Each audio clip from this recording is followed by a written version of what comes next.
ওই শুভ ভাই, কি বল? তুই কোনো কাজ পেয়েছিস? না। তাই আমার বিয়ে করবি না তুই? না, করব না। ঋতু চোখ মুখে রাগে লাল হয়ে গেল। আমি জানতাম তোর কোনো যোগ্যতা নেই। কি বলি তুই? চুপ থাকতো তুই। কতদিন হয়ে গেল একটা কাজও পেল না, আবার এসেছে রাগ দেখাতে। আমার চোখে থেকে তাকে মুখ বেঁচকে দিচ্ছে। এমনি মেজাজ গরম, তারপর উল্টাপাল্টা কিছু বললে কিন্তু এবার মায়ের লাগাবো তোকে। সব সময় শুধু মাইর দিব মাইর দিব, কই কখনো মারলি না তো। জানিস শুভ, ঋতুর নাকি বিয়ে ঠিক হয়েছে।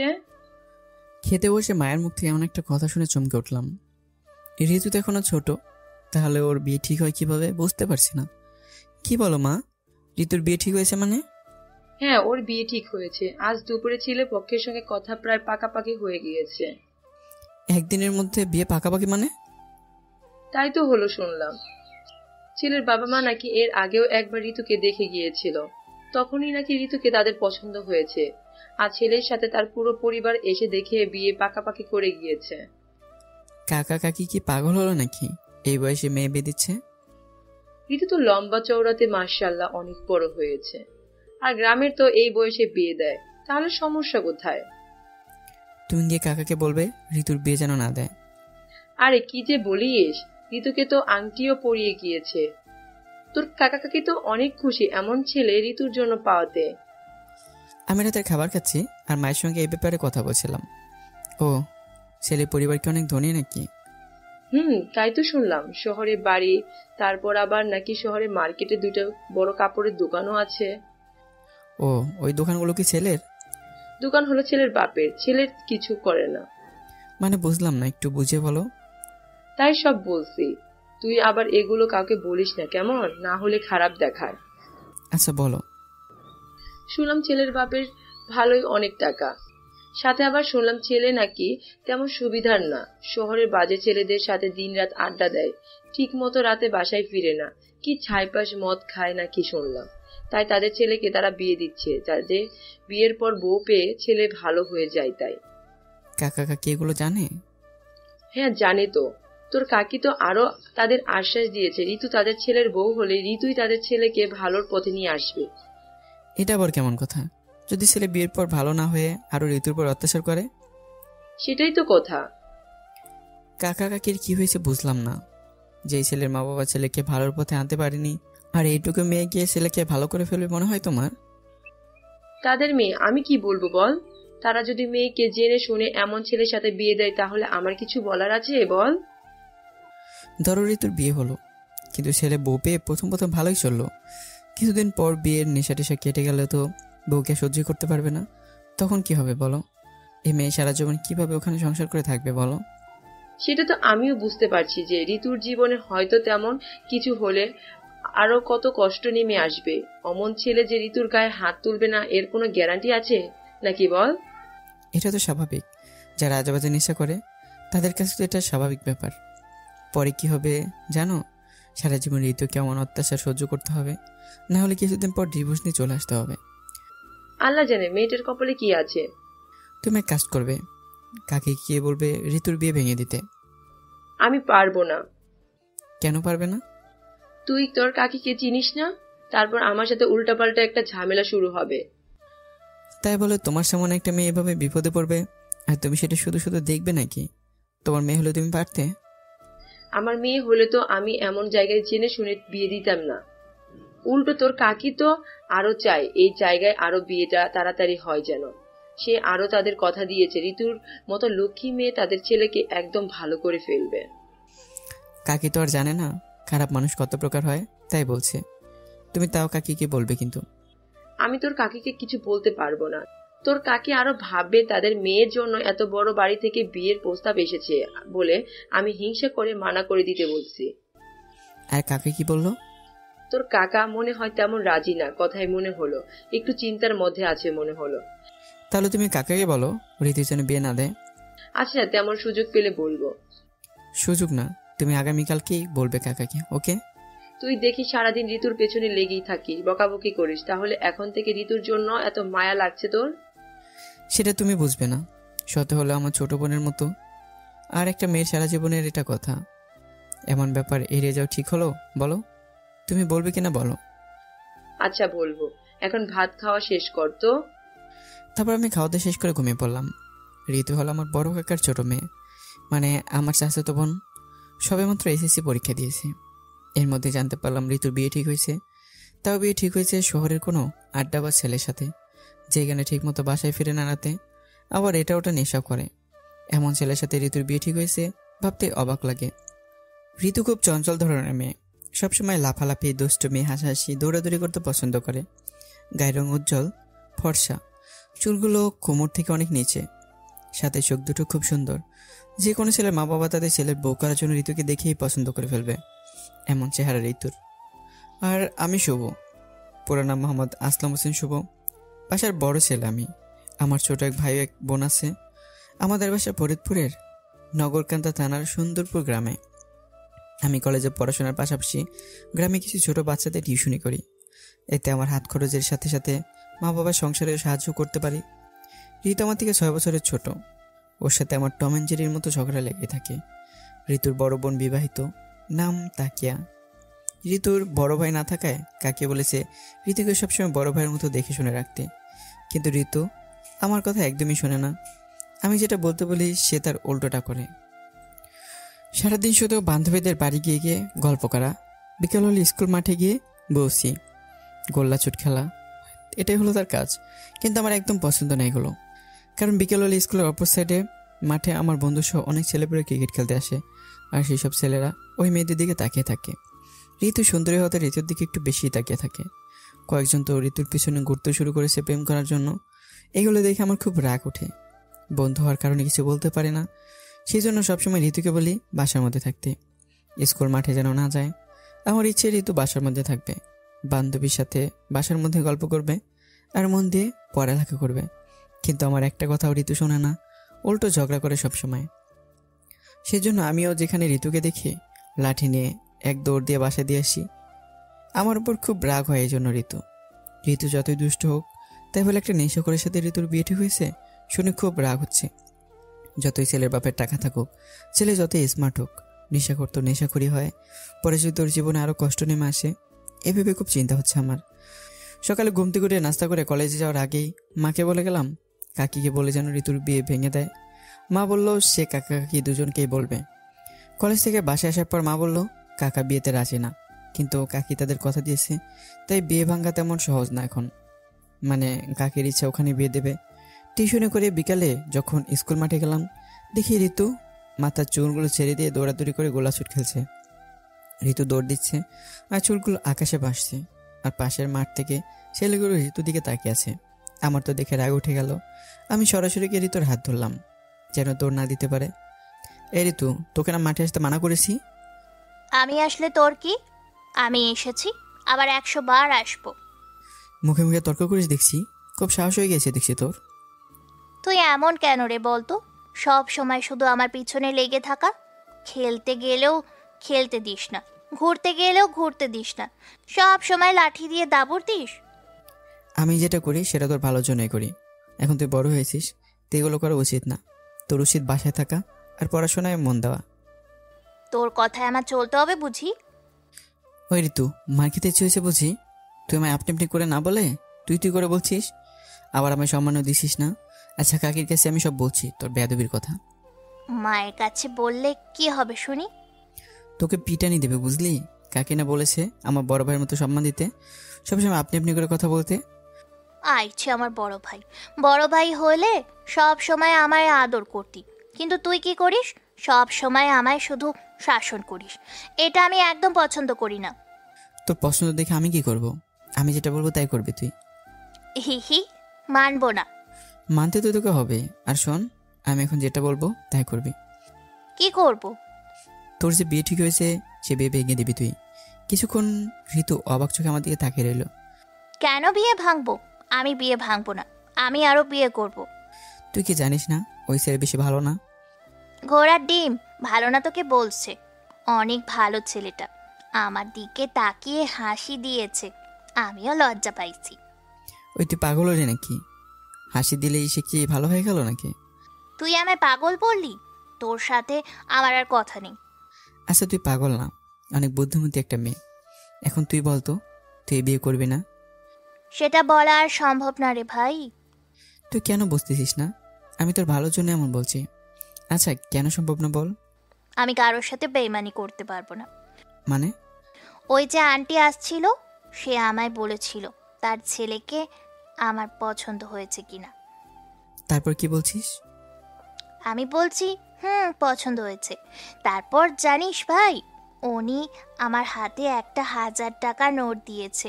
আমি যেহেতু টাকা নিয়েছি, তাই তাদের সাথে বেইমানি করতে পারবো না। ওই তুই পাগল নাকি? 1000 টাকা দিয়েছে বলে তুই মানা করতে পারবি না? শোন ভাই, এখানে কত টাকা সেটা বড় কথা না। সে আমার মুখ থেকে টাকা দিয়েছে, আর আমি সেই টাকা নিয়ে তাদের সাথে বেইমানি করতে পারবো না। আর তারা আমার গুরুজন, তাদের মুখের উপরেও আমি মানা করতে পারবো না।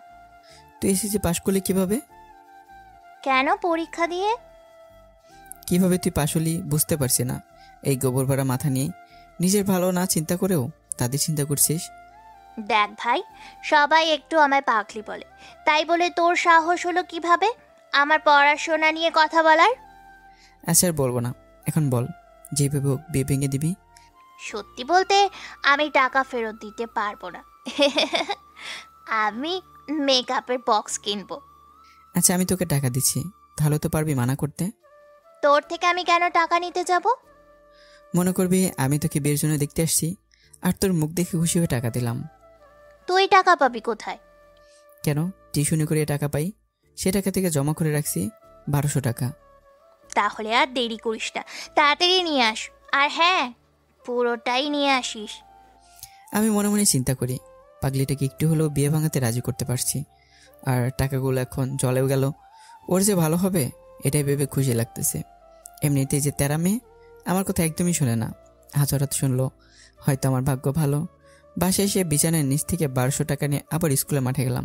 গিয়ে দেখি ঋতু আবার নাচানাচি শুরু করেছে। এই তোকে না বললাম এখানে লাফালাফি করবি না? ওই সব বাদ দে, আমার মুখ দেখ আর আমার হাতে টাকা দে। আমি ঋতুর হাতে টাকা দিলাম। হয়েছে, তোর মুখ আর কি দেখবো? তুই এমনিতে একটা পেতনি। এক্ষুনি গিয়ে কাকিকে বল তুই বিয়ে করবি না।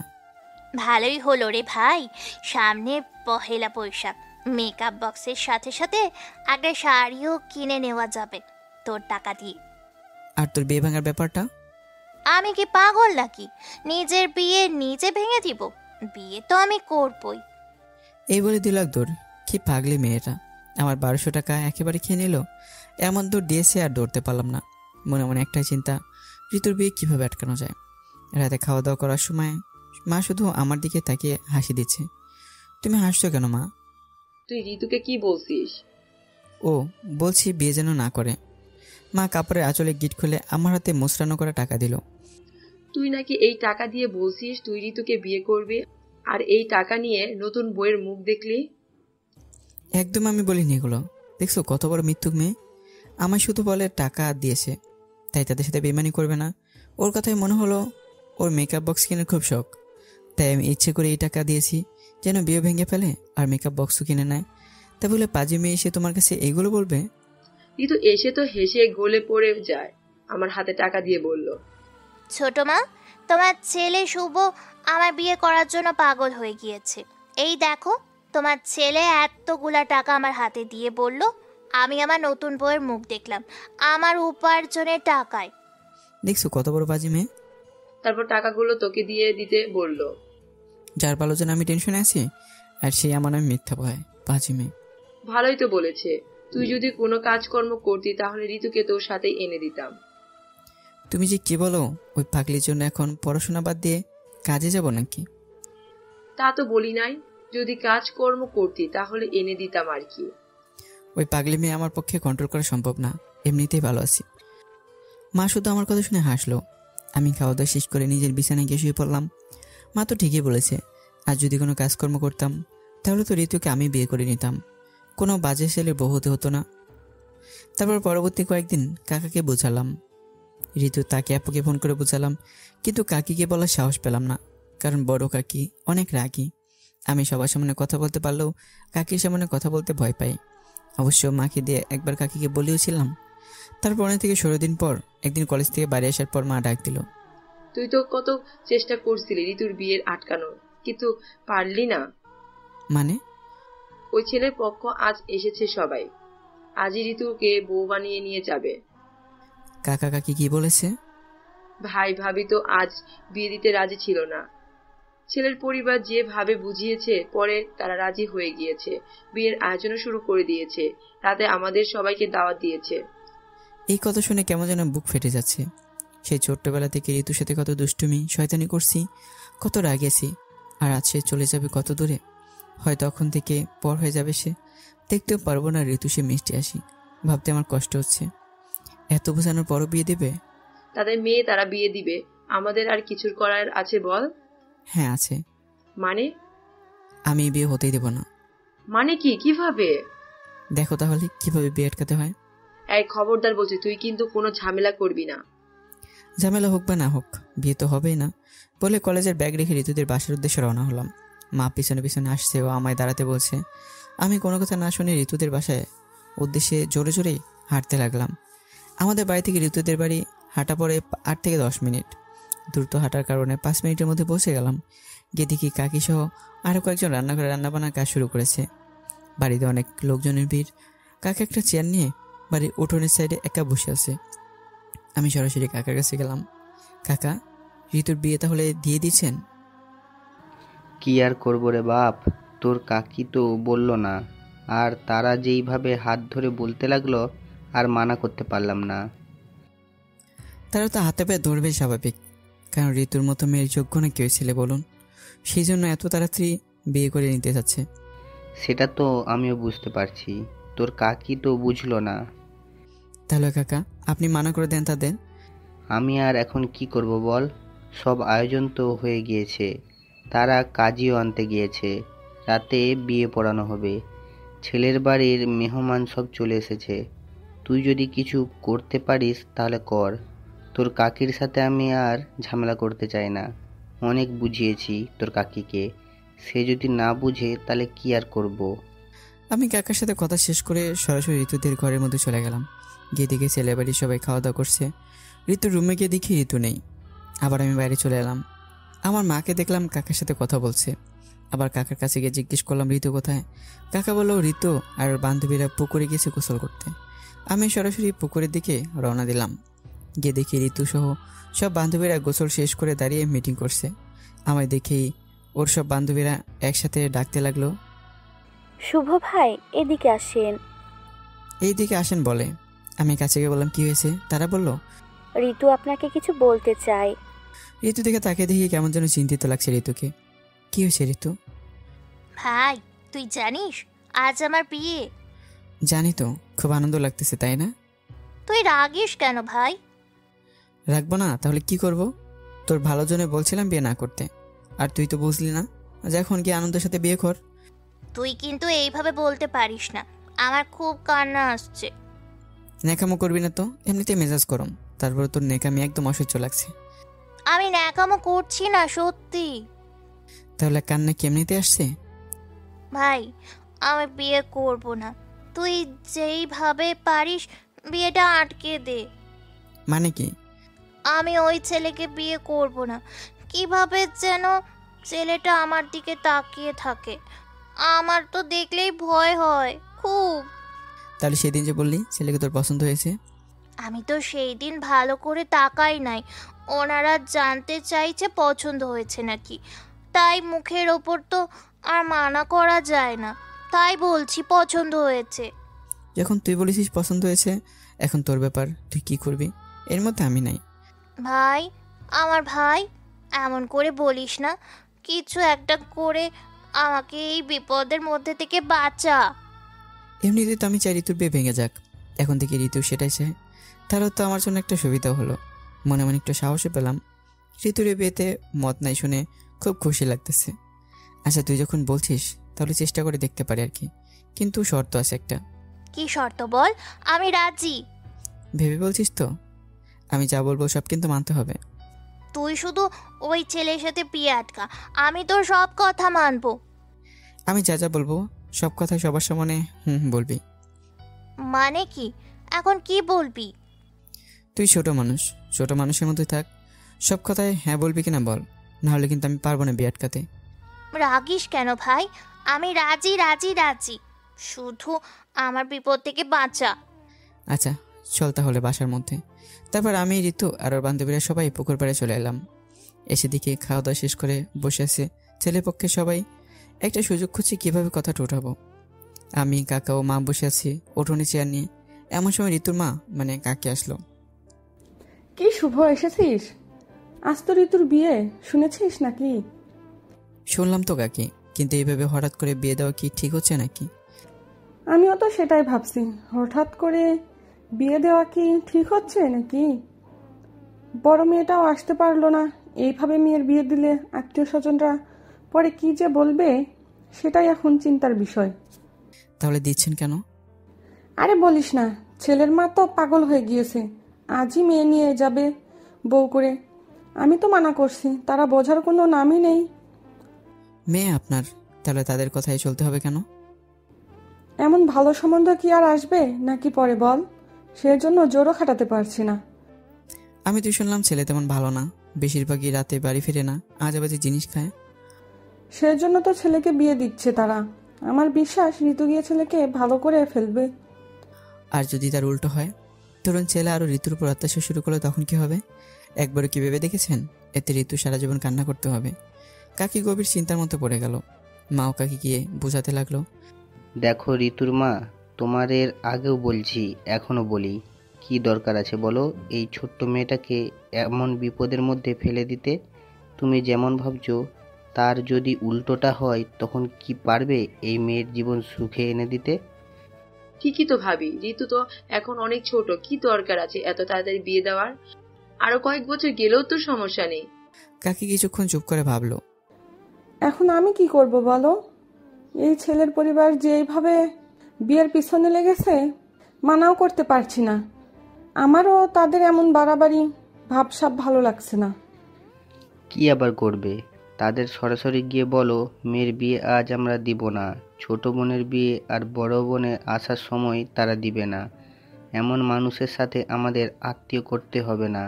আর তাদের এত তাড়াতাড়ি কিসের? এর মধ্যে কোনো কিছু গোপন করছে নাকি তারা আবার? এখন যদি মেয়ের বিয়ে বন্ধ করে দেয়, তাহলে তো ঋতুর নামে বদনাম যাবে। এটা তো বাস্তব। তখন আমরা বিয়ে ভাঙছি, কেউ বিশ্বাস করবে না। গ্রামের মহিলারা আরও বলবে মেয়ের সমস্যা থাকায় বিয়ে ভেঙে গিয়েছে। এরপর আর ভালো কোনো বিয়ের কথা আসবে বলো? কাকি, আমি একটা কথা বলি। কি কথা বলো? আমি ঋতুকে বিয়ে করতে চাই। কি বলিস? সত্যি বলছি, আমি ঋতুকে ভালোবাসি। কাকার কাকি হা হয়ে তাকিয়ে আছে, আর মা রেগে মুখ লাল করে ফেলেছে। তুই পাগল হয়েছিস নাকি শুভ? ঋতু তোর বোন হয়, আর তুই এমন কথা বলছিস? বোন হয় তো কি হয়েছে, চাচাতো বোনই তো হয়। আর চাচাতো বোনকে বিয়ে করা গোনা না? এগুলো বলছি আর ভয়ে ভয়ে হাত পা কাঁপছে। কাকা কাকি তো যেমন তেমন। বাবা যদি জানে ঋতুর বিয়ে ভাঙাতে চেষ্টা করছি বা এগুলো বলেছি, তাহলে যে কি হবে আমার, সেটা ভেবেই অবস্থা খারাপ হয়ে যাচ্ছে। এই কথাগুলো ঋতু শুনলে কি ভাববে তোকে বল তুই? ঋতু আবার কি ভাববে? ঋতু আমায় ভালোবাসে। সবাই যেন এই কথা শুনে অবাক হয়ে গেল। মা অবাক চোখে তাকিয়ে আছে। কি বলছিস এগুলো শুভ? আমি তো ভাবছি তুই শয়তানি করছিস। শয়তানি না, আমি ঠিকই বলছি। ঋতুকে আমি ভালোবাসি, আর ঋতু আমাকে ভালোবাসে। এই সময় এগুলো বলা তো ঠিক? বল শুভ, আজ ঋতুর বিয়ে। ওর বিয়ে আমি হতে দেবো না, আমি ওকে বিয়ে করব। মা তো রেগে চোখ গরম করে আমার দিকে তাকিয়ে আছে। তোকে না ও ভাইয়ের চোখে দেখে? শুভ, অনেক হয়েছে, এইবার চুপ থাকবি। এতদিন বলছিস এই পাত্র ভালো না, তাই বিয়েতে তোর মত নেই, আজ সরাসরি তুই বিয়ে করতে চাচ্ছিস? আমি তো এখনই আমার সাথে বিয়ে দিতে বলিনি, আরও কয়েক বছর পরে দাও। কিন্তু ঋতুকে আমি চোখের হারাল করতে পারবো না। আমি সেই ছোটবেলা থেকে ওকে দেখছি, আরও হঠাৎ চোখের সামনে থেকে হারিয়ে যাবে, এটা আমি সহ্য করতে পারবো না। বলার সাথে সাথে চোখ দিয়ে পানি পড়তে লাগলো। আমি বাহা দিয়ে চোখের পানি মুছতে লাগলাম। সত্যি কথাগুলো আমি বাড়িয়ে বলছি, কিন্তু চোখের পানি নিজের অজান্তে বেরিয়ে এসেছে। কেন হঠাৎ করে চোখের পানি বের হলো কিছু বুঝতে পারলাম না। তারা আমি তোর বাবাকে ফোন দিচ্ছি। আমি আর কিছু বলার সাহস পেলাম না। মা ফোন করলো বাবাকে। কাকা কাকিও বাবার জন্য অপেক্ষা করতে লাগলো। কিছুক্ষণ পর বাবা এলেন। আমার তো বাবাকে দেখে হাত পা কাঁপছে। কি হয়েছে শুভর মা, ফোন করে আনলে? এই দেখো তোমার ছেলে কি পাগলামো শুরু করেছে, ঋতুর বিয়ে হতে দিবে না এই নিয়ে কান্নাকাটি শুরু করেছে। কি করছে শুভ? এতে কান্নাকাটির করার কি আছে? মেয়ে বড় হলে তো বিয়ের পর শ্বশুর বাড়িতে যেতে হবে, এতে কষ্ট পাওয়ার তেমন কিছুই নাই। তোমার ছেলে কষ্ট পাচ্ছে নাকি? সে জেদ ধরে বসে আছে, সে ঋতুকে বিয়ে করবে। বাবা আমার দিকে চোখ গরম করলো। এর মানে কি শুভ? আমার কোনো কথা বলার সাহস নেই, আমি মাথা নিচু করে আছি। বড় কাকা বাবাকে বলল আমি যেন ধমক না দেয়, বুঝিয়ে বলতে বলল। এই পাগল ছেলের কথা বাদ দেন ভাবি, আপনারা বিয়ের আয়োজন করেন। দাঁড়া শোন, ব্যাপারটা আগে বুঝতে দে। আবার কি ব্যাপার? এরই মধ্যে কাকে এসে বাবার সামনে দাঁড়ালো। এই ছেলে পক্ষ তো আজই বিয়ের কথা বলছে, এগুলো তো আমার একদম ভালো লাগছে না। আমি মানা করার পরেও তারা কাজে আনতে লোক পাঠিয়েছে। আমার বড় মেয়েটার আসারও সময় দিচ্ছে না। ছোট বোনের বিয়ে আর বড় বোন থাকবে না, এটা কেমন হয় বলো? শুনলাম ছেলেও তেমন ভালো না, তাহলে দরকার ছিল কি এর মধ্যে যাওয়ার? ঋতুর মাকে বারণ করার পরও এমন সিদ্ধান্ত নিয়েছে, তাই আমিও আর কিছু বলি নাই রাগ হয়ে। এখন তো বুঝতে পারছে, না বুঝে বড় সিদ্ধান্ত নিলে কি হয়। কাকি মাথা নিচু করে আছে। তাহলে এখন কি করবেন ভাবি? কি করা যায় বলো তো? মেয়েকে এইভাবে বিয়ে দেওয়ার কোনো ইচ্ছা আমার নেই। মনের মধ্যে কেমন যেন খারাপ ভাবনা আসছে। তাহলে তাদের মানা করে দেন। কিভাবে মানা করবে এখন? তারা তো এটা ওটা দিয়ে বুঝিয়ে দিচ্ছে, পরে না হলে বিয়ে আর করাবে না, এখানে ছেলেকে তাই বলে। না করালে করাবে, দেশে কি ছেলের অভাব পড়েছে নাকি? তুমি কিছু একটা বলে তাদের মানা করে দাও। কি করব কিছু বুঝতে পারছি না আমি। আচ্ছা দেখছি। তারপর বাবা আরো কয়েকজন মুরব্বী ডেকে এনে ছেলে পরিবারকে বোঝাতে লাগলো। তারা কে সহজে মানে, অনেক চেষ্টা করে তাদের বোঝালো মেয়ে আরো 2 বছর পর বিয়ে দেবে। যদি তারা তখন বউ করে ঋতুকে, তাহলে বিয়ে হবে। তারা একটু রাগ দেখাতে লাগলো, বললো ঋতুকে তাদের বাড়ির বউ আর করবে না, এমন আর অনেক কথা শুনে চলে গেল তারা। চলে যাওয়ার পর তো কাকা কাকি অনেক খুশি হলো, মনে হচ্ছে তাদের মাথা থেকে টেনশনের বস্তা নেমে গেল। রাতে আমাদের তাদের বাসায় খেতে বললো। আমার ছোট ভাই বোনও চলে আসলো ঋতুদের বাসায়। ঋতু অনেক খুশি হয়েছে, আমার এসে অনেকবার ধন্যবাদও দিল। হয়তো ঋতুর বিয়ে ভেঙে যাওয়াতে সব থেকে বেশি খুশি হয়েছে আমি। এত আনন্দ লাগছে আমার। সবাই মিলে খাওয়া দাওয়া করছি, আর কাকি খাবার বেড়ে দিচ্ছে। এমন সময় ঋতুর বাবা মানে আমার কাকা বলল, আচ্ছা, এই বিয়ের ঝামেলা তো শেষ হলো, কিন্তু শুভ আর ঋতুর বিষয়ে তো কোনো সিদ্ধান্ত নেওয়া হলো না। কি সিদ্ধান্ত ভাই? এই তো, যেই কারণে বিয়ে ভেঙে গেল সেই বিষয়টি। ওরা নাকি একে অপরকে পছন্দ করে। ঋতু খাবারের প্লেট নিয়ে ভিতরের রুমে চলে গেল।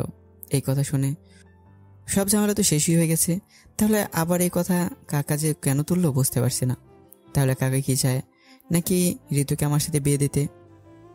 ভাই শুভর কি বিয়ের বয়স হয়েছে নাকি এখনো? আর কাজকর্ম করে না, এ ছেলে বউকে খাওয়াবে কি? এখন কাজকর্ম না করে পরে করবে তো একদিন।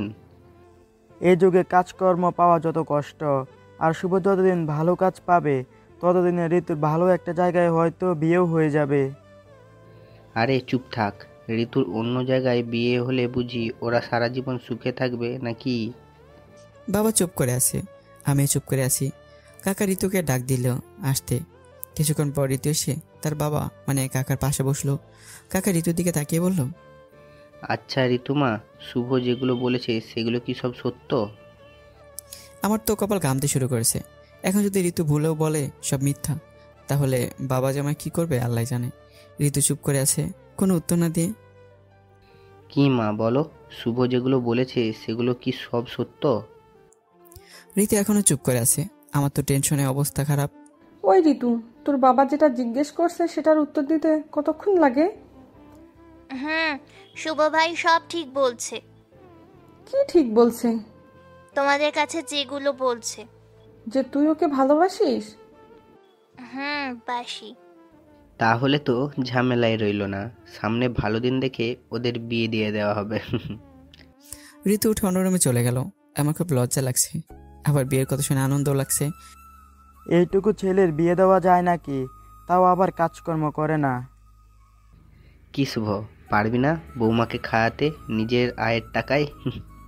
আমি মাথা নিচু করেই হ্যাঁ বললাম।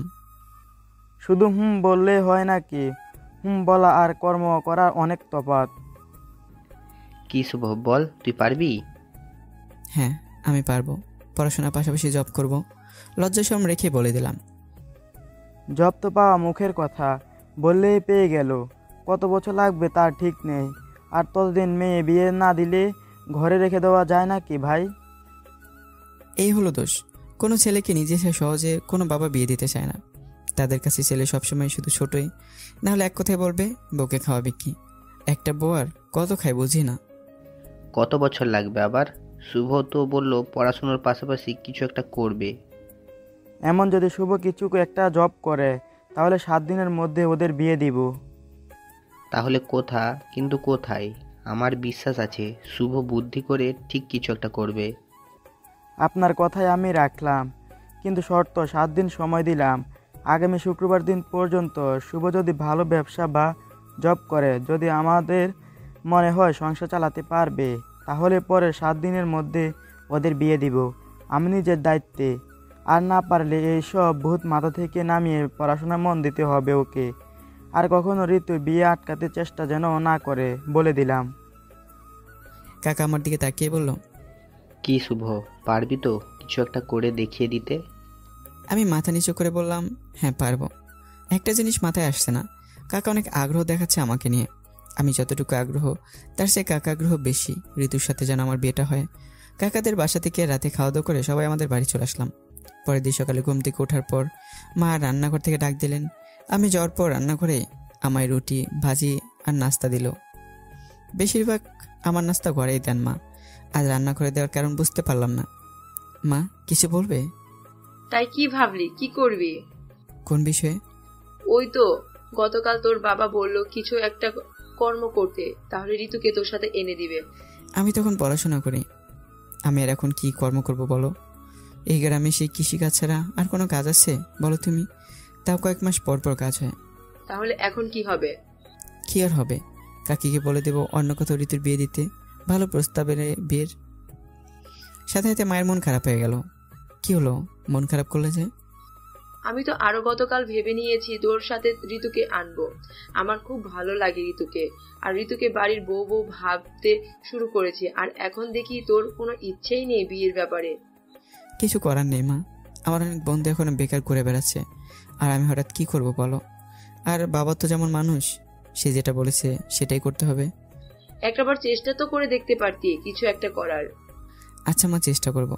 তাই যেন হয়। ঋতুকে আমার বাড়ির বউ করতে চাই, যেটা যেভাবে হোক। আমি এসে দিলাম মায়ের হাসি দেখে। আসলে মায়ের হাসির তুলনা হয় না। নাস্তা করে কলেজে গেলাম, কি করা যায় এখন ভাবতে লাগলাম। সব পরিচিত সব বড় ভাইদের বললাম একটা জবের ব্যবস্থা করে দিতে, কিন্তু কারো থেকে তেমন কোনো সুযোগ পেলাম না। বেশিরভাগ বড় ভাইয়েরা তারাও জব খুঁজতেছিল। বন্ধুদের সাথে আলোচনা করলাম, কিন্তু কোনো উপকার হলো না। পড়াশোনার পাশাপাশি এমন কোনো জব পেলাম না যেটা করে বাবার সামনে বলতে পারবো আমি জব করি। এভাবে ঘোরাঘুরি করে আরও 6 দিন চলে গেল। মা প্রতিদিন আমার কাছে শুনতে চাইতো কোনো জব পেলাম কিনা, কিন্তু সবসময় আমার একই উত্তর, না। 6 দিন পর বৃহস্পতিবার রাতে বাবা ডাক দিল। কোনো কাজকর্ম পেলি নাকি যেটা করে সংসার চালাতে পারবি? না বাবা, এখনো তো মাঠের কাজের কোনো সিজন না যে আমি করব। তাহলে বুঝ বাবা, আমি কি তোকে এমনি এগুলো বলছি নাকি বল?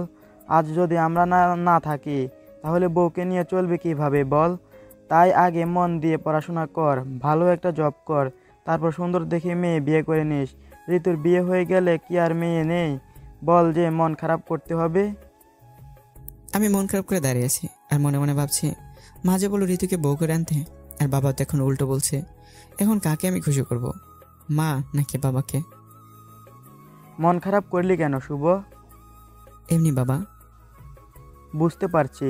আচ্ছা তোর জব করতে হবে না, আর যেহেতু একদিন আছে 7 দিনের, তাই এমন কিছু একটা কর যেটা দেখে আমার মনে হয় আমরা না থাকলেও তুই কিছু একটা করে ঠিক চালিয়ে নিতে পারবি তোর সংসার। আচ্ছা বাবা। কি পারবি তো? ইনশাল্লাহ চেষ্টা করব। আমি আমার ঘরে চলে গেলাম। আমাদের বাড়ির 2 ঘর, একটা বড় ঘর একটা ছোট ঘর। ছোট ঘরে আমি আর আমার ছোট ভাই থাকি। কিছুক্ষণ পর মা এসে জানতে ছিল বাবা কি বলছে। তারপর আমি সব বললাম।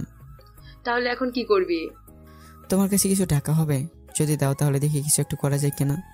আমার কাছে তোর নানা বাড়ির পেঁয়াজ বিক্রির টাকা থেকে 8,000 টাকা আছে মাত্র। আচ্ছা সেটাই দাও, দেখি আগামীকাল কিছু একটা করার চেষ্টা করব। তারপর মা ওই 7,000 টাকা এনে আমায় দিলেন। আমি ঘুমিয়ে পড়লাম। ভোরে উঠে নাস্তা করে ওই টাকা নিয়ে মায়ের থেকে দোয়া নিয়ে বের হয়ে গেলাম। রাস্তায় গিয়ে দেখি ঋতু দাঁড়িয়ে আছে। ওই শুভ ভাই, কি বল? তুই কোনো কাজ পেয়েছিস? না। তাই আমার বিয়ে করবি না তুই? না, করব না। ঋতু চোখ মুখে রাগে লাল হয়ে গেল। আমি জানতাম তোর কোনো যোগ্যতা নেই। কি বলি তুই? চুপ থাকতো তুই। কতদিন হয়ে গেল একটা কাজও পেল না, আবার এসেছে রাগ দেখাতে। আমার চোখে থেকে তাকে মুখ বেঁচকে দিচ্ছে। এমনি মেজাজ গরম, তারপর উল্টাপাল্টা কিছু বললে কিন্তু এবার মায়ের লাগাবো তোকে। সব সময় শুধু মাইর দিব মাইর দিব, কই কখনো মারলি না তো। আগে দেই নাই, কিন্তু এখন দেবো, দাঁড়া। এই বলে পাশের বাসার থেকে কুঞ্চি ভাঙতে গিয়েছি, আর ঋতু দিল এক দৌড়। মায়েরও পছন্দ হয়েছে পাগলে মেয়েকে। কি দেখে যে মায়ের এই পাগলে পছন্দ হলো বুঝতে পারছে না। শুধুমাত্র মায়ের পছন্দের কারণেই কিছু একটা করতে হবে আজ। এই ভেবে রাস্তা ধরে সামনের দিকে হাঁটা দিলাম। কিছু তো যেতে দেখি আমার বন্ধু ফয়সাল দাঁড়িয়ে আছে। কিরে দোস্ত, কি করিস এই সকালবেলা রাস্তায় দাঁড়িয়ে? আর বলিস না, ছাগলের ঘাস কাটি। মানে? ছোট খালার আসার কথা আছে, তাই দাঁড়িয়ে আছি। তাও দেখ, এখনো আসার নাম নাই। তোর খালা বুঝি তোদের বাড়ি চেনে না যে দাঁড়িয়ে থাকতে হবে? সত্যি বলতে, ছোট খালার একটা মেয়ে আছে, হেভি দেখতে, নাম স্বর্ণা। চুলগুলো কোকড়ানো, ছোট ছোট, সাথে মায়াবী দেখতে। তাই নাকি? তাহলে আমার সাথে প্রেম করে দে। বললেই হলো, ওটা শুধু আমার বউ। কেন রে দোস্ত, তোর তো ঋতু আছে। ঋতু মানে? এমন ভাব নিচ্ছিস যেন কিছুই জানিস না। পুরো গ্রাম জানাজানি হয়ে গিয়েছে তোর সাথে ঋতুর বিয়ে। আর বিয়ে? যে শর্ত দিয়েছে বাবা, যে বিয়ের নাম ভুলেও মুখে নাও পাপ। মানে? এত বুঝতে হবে না, চল আমার সাথে। কোথায়? ছাগলের ঘাস কাটতে। কোন ছাগলের জন্য? সেটা পরে দেখবি, এখন চল। এই বলে ফয়সালকে নিয়ে বের হয়ে গেলাম পুরো গ্রাম ঘুরতে। ফয়সাল তোর খালাতো বোন স্বর্ণাকে না দেখে যাবেই না। এক প্রকার জোর করে ফয়সালকে নিয়ে গেলাম ওখান থেকে। তারপর গ্রামে যতগুলো বাড়ি ছাগল পালন করে সব বাড়ি ঘুরে ঘুরে ছাগল দেখতে লাগলাম। কি রে দোস্ত, তুই বললি ছাগলের ঘাস কাটবি, কিন্তু এখন সব ছাগল দেখতেছিস কেন? তুই না বললি ঋতুর সাথে আমার বিয়ে? তাহলে তো একটা ছাগল লাগবেই, তাই না, বিয়ের জন্য? ও, এবার বুঝতে পারছি, বিয়েতে ছাগলের মাংস খাওয়াবি, তাহলে তো হেব্বি হবে। ফয়সাল তো খুব খুশি। ও নিজে আর ওর পরিচিত সব বাড়ি নিয়ে গেল, আর ভালো মোটা তাজা ছাগল ঘুরিয়ে ঘুরিয়ে দেখতে লাগলো। শেষে এক বাড়ি একটা খাসি ছাগল পছন্দ হলো আমার। দামাদামি করে 7,500 টাকা দিয়ে ক্রয় করলাম। দোস্ত, খাসি কিন্তু সেই হয়েছে কম দামের মধ্যে। আমি কিন্তু পাঁজরের মাংস খাবো। আচ্ছা, দেখা যাক। তারপর আমি আর ফয়সাল ছাগল নিয়ে ফরিদপুর শহরে হাটে চলে এলাম। পথে ফয়সালকে সব খুলে বললাম। শহরে হাটে এসে দেখি ছাগলের দাম অনেক যাচ্ছে। আমার আন্দাজ ছিল 10,000 হয়তো যাবে, কিন্তু দাম বেশি হতে ওই ছাগল 12,500 টাকা বিক্রি করলাম। সাথে সাথে 5,000 টাকা লাভ। সব টাকা নিয়ে বাসায় চলে এলাম। এসে সরাসরি লাভের 5,000 টাকা বাবার হাতে দিলাম। এত টাকা পেলি কোথায়? তুমি না বলেছিলে এমন কিছু করতে যে তোমার মনে হয় আমি বিপদের সময় সংসারের দায়িত্ব নিতে পারবো কিনা, দেখবে। এই নাও একদিনের আয় আমার। বাবা ও মা তো অবাক হয়ে গেছে এই টাকা দেখে। কিন্তু কিভাবে আয় করলি সেটা তো বল। তারপর আমি ছাগল ক্রয় করে আবার বিক্রয় করা সব কাহিনী বললাম। বাবা অনেক খুশি হয়েছে, এমন বুদ্ধি করে কিছু একটা করছি তাই। মা অনেক খুশি হয়েছে। বাবা খুশি হয়ে টাকা আমায় দিয়ে দিল। সাথে কাকাকির সাথে কথা বলে ঋতুর সাথে আমার বিয়ে পাকা করে ফেললো পরবর্তী শুক্রবারে। পরবর্তী 7 দিন খুব আনন্দেই কাটলো আমার। খুব লজ্জাও লাগছিল সবার সামনে যেতে। ঋতুর সাথে আর দেখা হলো না এই কয়দিনে। বিয়ের দিন সকালে আমি পুকুর পাড়ে বসে আছি, এমন সময় ঋতু এসে পিছন থেকে দিল এক ধাক্কা। আমি সরাসরি পুকুরের মধ্যে গিয়ে পড়লাম। ওই পাগলি, তোমার ধাক্কা দিলি কেন? তাতে কি হয়েছে রে আমার ছাগল ব্যাপারী ভাই? কি বলি তুই? আমি ছাগলের ব্যাপারী? তাই তো, শুধু ছাগলের ব্যাপারই না, সাথে বিয়ে পাগল পোলা। বিয়ে করার জন্য ছাগলের ব্যাপারই হয়েছে বেচারা। বিয়ে পাগল। ওই পেতনি, তোর ভালোর জন্য এত কিছু করছি আমি, আর তুই আমার বলি ছাগলের ব্যাপারী? বুঝি তো বুঝি। এত সুন্দরী মেয়ে দেখলে আর কয়টা ছেলে হুঁশ থাকে বল? তুই তো আমার চেহারা দেখে বেহুশ হয়ে গিয়ে বিয়ে পাগল হয়ে গিয়েছিস। এরই আমার সুন্দরী পেতনি শাকসুনি কোথায়। ঋতুকে পেতনি শাকসুনি বললেই প্রচুর রাগ হয়। আমার দিকে মুখ কালো করে তাকিয়ে কিছু না আস্তে আস্তে বলতে লাগলো। ওই কি বলিস, জোরে বল। তাহলে শোন, শয়তান বাঁদর হনুমান কোথাকার, সাথে হারামি।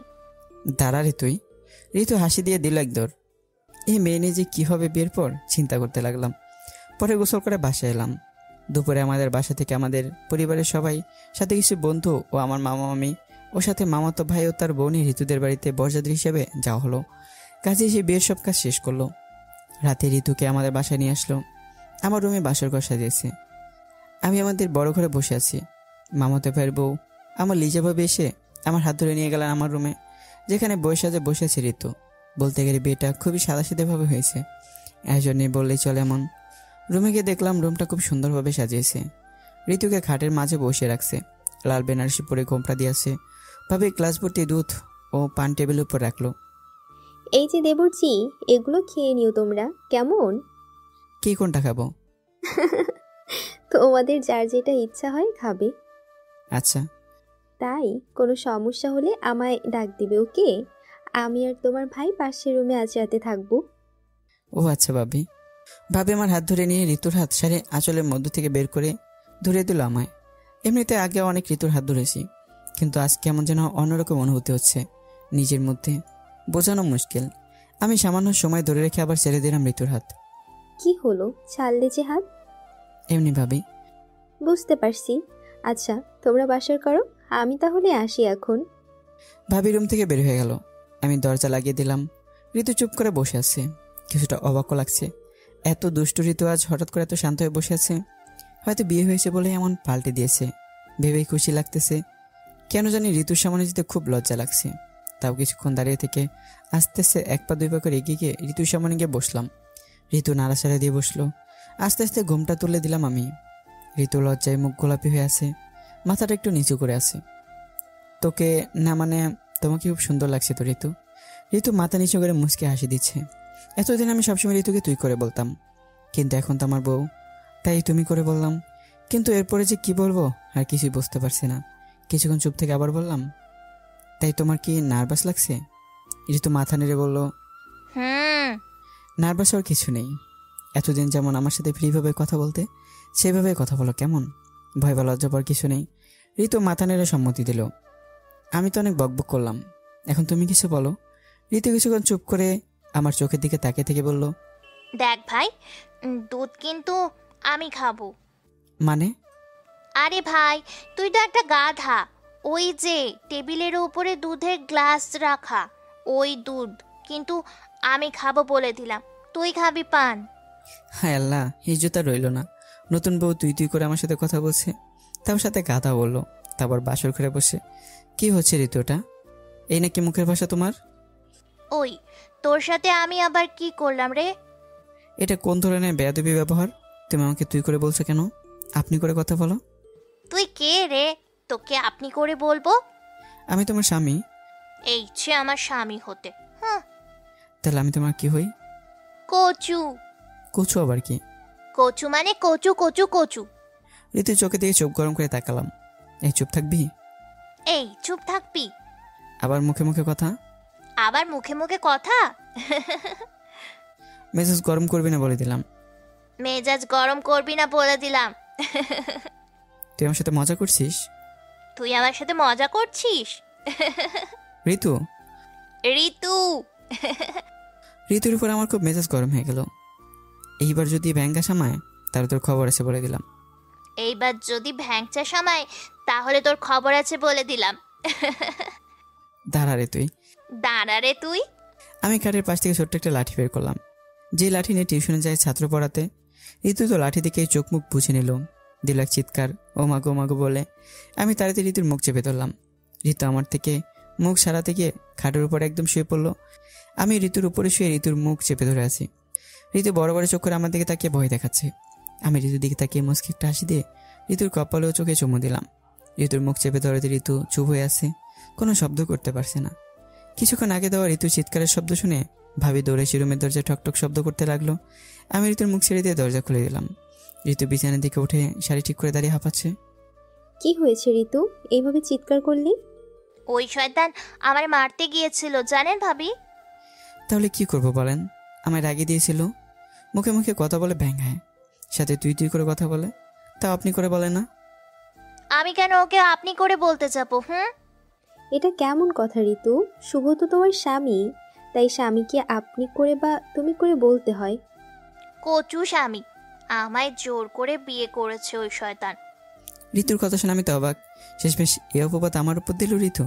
আমি নাকি জোর করে বিয়ে করেছি? ঋতু, পাগলামি করার একটা মাত্রা থাকে। আমি তোকে জোর করে বিয়ে করেছি, তুই এটা বলতে পারলি? এই তোমাদের না প্রেমের বিয়ে? কচু প্রেমের বিয়ে? আমায় সুন্দরী মেয়ে পেয়ে এটা ওটা দিয়ে বুঝিয়ে বিয়ে করেছে আমায়। এই জন্য কারো উপকার করতে নেই, শব্দ এখন আমার উপর দিচ্ছে। আমার আর কিছুই বলার নেই, আমি কান ধরলাম আর জীবনে কারো উপকার করব না। ঋতু হি হি করে এসে দিল। ওই হাসবে না বলে দিলাম। ঋতু চুপ হয়ে গেল। এই তোমরা কি সারা রাত ঝগড়া করবে নাকি? তাহলে কি করবো ওই পাগলি নিয়ে? কেন, বিড়াল মারো। ভাবি কি যে বলেন। ওলে বাবালে, কত ঠং ছেলের। ভাবি পাগলিকে চুপ করতে বলুন, আমার কিন্তু মাথা গরম হচ্ছে। ঋতু এবার কিন্তু একদম চুপ, স্বামীকে সম্মান দিতে শেখো। ঋতু চুপ করেই রইল। আমি খাটের উপর গিয়ে বসে পড়লাম। ভাবি ঋতুর কানের কাছে কি কি যেন আস্তে আস্তে করে বলল, আর আমি বলল আর ঝামেলা যেন না করি বলে রুম থেকে চলে গেল। আমি খাটের উপর শুয়ে পড়লাম। ঋতু দরজা বন্ধ করে এসে আমার থেকে অনেক দূরে শুয়ে পড়ল। এত দূরে শোয়ার কারণ কি? এখন কি খুব গরম নাকি এত দূরে থাকতে হচ্ছে? চুপ করে থাকতো ভাই। আমি আবার তোর কবেকার ভাই? সেই ছোটবেলা থেকে। এখন আমি তো স্বামী, স্বামীকে সম্মান দিতে শিখ। আচ্ছা দিলাম সম্মান। আর শোন, আমি এখন থেকে আপনি আপনি করে কথা বলবে, ওকে? পারবো না। কেন? অভ্যাস পাল্টানো আমার পক্ষে সম্ভব না। খুব রাগ হচ্ছে ঋতুর উপর, তাও রাগ কন্ট্রোল করে নিলাম। ভাবে ঝামেলা করতে মানা করেছে বলে এই কথা আর বাড়ালাম না। আচ্ছা সময় দিচ্ছি তোকে, তাড়াতাড়ি অভ্যাস পাল্টে নিস কেমন? আর আমি এখন থেকে তোকে তুই না বলে তুমি করে বলবো, কেমন? আচ্ছা। ওরে আমার সুন্দরী বউ রে। ঋতুর দিকে তাকিয়ে দেখি ঋতুর মুখ লজ্জায় গোলাপি হয়েছে। আমি এখন থেকে যেটা বলবো তুমি সেটাই করবে। আচ্ছা। আমি ঋতুর কাছে গিয়ে পেছন দিকে জড়িয়ে ধরলাম। ওই শয়তান ছাড় আমায় বলছি। ঋতু, আবার তুমি এমন বাজে ব্যাপার শুরু করলে? একটু দৌড়ে থাকি না এমন করে। ঋতু আমার দিকে ঘুরে চোখ গরম করে তাকালো। ওই ঋতুকে রে? ঋতুকে মানে তুই? ঋতু জোরে জোরে হা হা করে হাসতে লাগলো। এই হাসির মানে কি ঋতু? আরে পাগল, আমি ঋতু না রে। পাগলি, মাথাটা মনে হয় তোর পুরোই গিয়েছে। বলে জোরে জোরে হাসতে লাগলো। ঋতু, দুষ্টিমি করা কিন্তু একটা মাত্রা থাকে।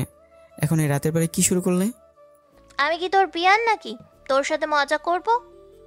ঋতু, বেয়াদবির কিন্তু একটা লিমিট থাকে, তুমি তো লিমিট পেরিয়ে যাচ্ছ। ওই তোকে না বললাম আমি ঋতু না? ঋতু না? তাহলে কে তুমি? ঋতু জোরে জোরে হাসতে রইল। হাসছো কেন? ঋতুদের বাড়ির রান্নাঘরের পাশে তাল গাছ আছে একটা, তাই না? ঋতুদের বাড়ি মানে? তোমাদের বাড়ি তো সেটা। হ্যাঁ আছে তো তাল গাছ। আমি ওই গাছের শাকচুন্নি পেতনি, আমার নাম মালেকা। মানে কি এগুলো বলার? আরে পুরোটা আগে শুনবি তো। আমি ওই গাছে অনেক বছর আগে থেকে বাস করি। 3 বছর আগে একদিন ঋতু দুপুর বেলায় চুল ছেড়ে বসেছিল, তখন আমি গিয়ে ওর ঘাড়ে ভর করছি। তখন থেকে আমি ওর ঘাড়ে ভর করে আছি। ঋতু আমার দিকে ভয়ানকভাবে তাকালো। দেখে আমার একটু ভয় লাগতে লাগলো। তুমি কিন্তু অনেক দুষ্ট হয়েছো ঋতু, এখন সব বানিয়ে বলছো তাই না? বানিয়ে বলবো কেন রে? গত 3 বছর আগে কি ঋতু কখনো তোকে কখনো তুই করে বলতো বল? তাই তো, আগে ঋতু তো কখনো তুই করে বলতো না। না তো। তখন থেকে ঋতু তো আর তোর সাথে কথা বলে না, কথা বলি আমি মালেকা। ঋতু কি আগে এমন দুষ্টু ছিল? না তো, আগে তুমি তো কত লাজুক ছিলে। আবার হারামজাদা বলে আমি ঋতু। আমি ভূত পেতনি বিশ্বাস করি না। তাহলে প্রমাণ দেখবি তুই? দেখবো। তাহলে দেখ। বলে ঋতু একটা ঝাপটা দিয়ে আমার মুখের উপর উঠে বসে আমার মুখে কামড় দিয়ে ধরলো। আমি দিলাম কোমরে জোর এক চিমটি। ঋতু লাফ দিয়ে আমার বুকের উপর থেকে নেমে সরাসরি খাট থেকে নেমে দাঁড়ালো। ওই শয়তান, তুমি আমায় এত জোরে চিমটি কাটলে কেন? এক চিমটি খেয়ে তুই থেকে তুমিতে চলে গেল। শয়তান ছেলে, কত জোরে চিমটি দিচ্ছে, আমার এখন জ্বালা পোড়া করছে ওখানে। চোখে পানি চলে এসছে। তুমি তো কত জোরে আমার কামড় দিয়েছ। এত জোরে কামড় না দিলে আমি চিমটি কাটতাম নাকি? ঋতু কান্না করছে, চোখ বেয়ে পানি গড়িয়ে পড়ছে, আর ঋতু হাত দিয়ে মুছছে। এই ঋতু, এইটুকুতে কান্না করতে হয় নাকি? কান্না বন্ধ করো। আমি খুব ব্যথা পাইছি। দাঁড়িয়ে দাঁড়িয়ে চোখের পানি মুছতে লাগলো। আচ্ছা, আমার ভুল হয়ে গেছে, সরি। আচ্ছা, মাফ করে দিলাম। আর কখনো আমায় চিমটি কাটলে কিন্তু খুব খারাপ হয়ে যাবে। আচ্ছা, তাই হবে। কিন্তু এই পেতনি সেজে পাকনা পাকনা কথা বলার কারণ কি? বলবো না। বললে কি হবে শুনি? কেন বলবো? কারণ আমি তোমার স্বামী। কচুর। ওই পাজি মেয়ে, কথায় কথায় এত কচু কচু করো কেন? ভালো লাগে তাই। বুঝলাম। এবার বলো, এই পেতনি মালেকা হওয়ার বুদ্ধি মাথায় আসলো কেন? ঋতু দাঁড়িয়ে মিটিমিটি করে আসছে। কি হলো বলো? যেন তুমি আমার কাছে না আসতে পারো। মানে কি? কাছে গেলে কি হতো? আমার খুব ভয় করে, সেই জন্য তুমি যেন আমার কাছে আসতে ভয় পাও, তাই পেতনির অভিনয় করছি। স্বামী স্ত্রী একসাথে থাকবে, এতে ভয়ের কি আছে? এত কিছু আমি বলতে পারবো না, আমার খুব ভয় হয়, এটাই শুধু জেনে রাখো। এটা তো আমায় বললেই হয়, তাহলে তোমার কাছে যেতাম না। আমি শুনেছি ও টিভিতে দেখেছি, স্বামীরা খুব খারাপ হয়। তারা বউয়ের উপর ঝাঁপিয়ে পড়ে, বিভিন্নভাবে অত্যাচার করে। টিভিতে তো কত কিছু দেখায়, তাই বলে সব সত্যি নাকি? হয়তো সত্যি, আমার বান্ধবীরা সব বলছে। ওই পাকনা বুড়ি, তোমরা বুঝি এই নিয়ে আলোচনা করতে? তোমায় বলবো কেন? পাকনা বুড়ি একটা, তাই হঠাৎ করে তুই থেকে তুমি বলে যে? ঋতু এক পা দুই পা করে এগিয়ে এসে আমার বুকে জোরে একটা চিমটি কাটলো। উফ, কি হলো চিমটি কাটলে যে? আমায় কেউ কিছু দিলে আমি সেটা ফেরত দিয়ে দিই। তুমি যেমন আমায় তুমি বলেছিলে, তাই তোমাকেও তুমি বলে ফেরত দিয়ে দিয়েছি। আবার চিমটি দিয়েছিলে, তাই চিমটি কেটে ফেরত দিয়ে দিলাম। ব্যথা। তোমার মাথার তার ছেঁড়া কয়টা আছে? তোমায় বলবো কেন? আচ্ছা, তাহলে এখন যদি আমি জড়িয়ে ধরি তাহলে কি হবে? ভাই, তুমি কিন্তু ভুলেও এই কাজ করবে না। আমি কি তোমার ভাই এখনো? তুমি আমার ভাই।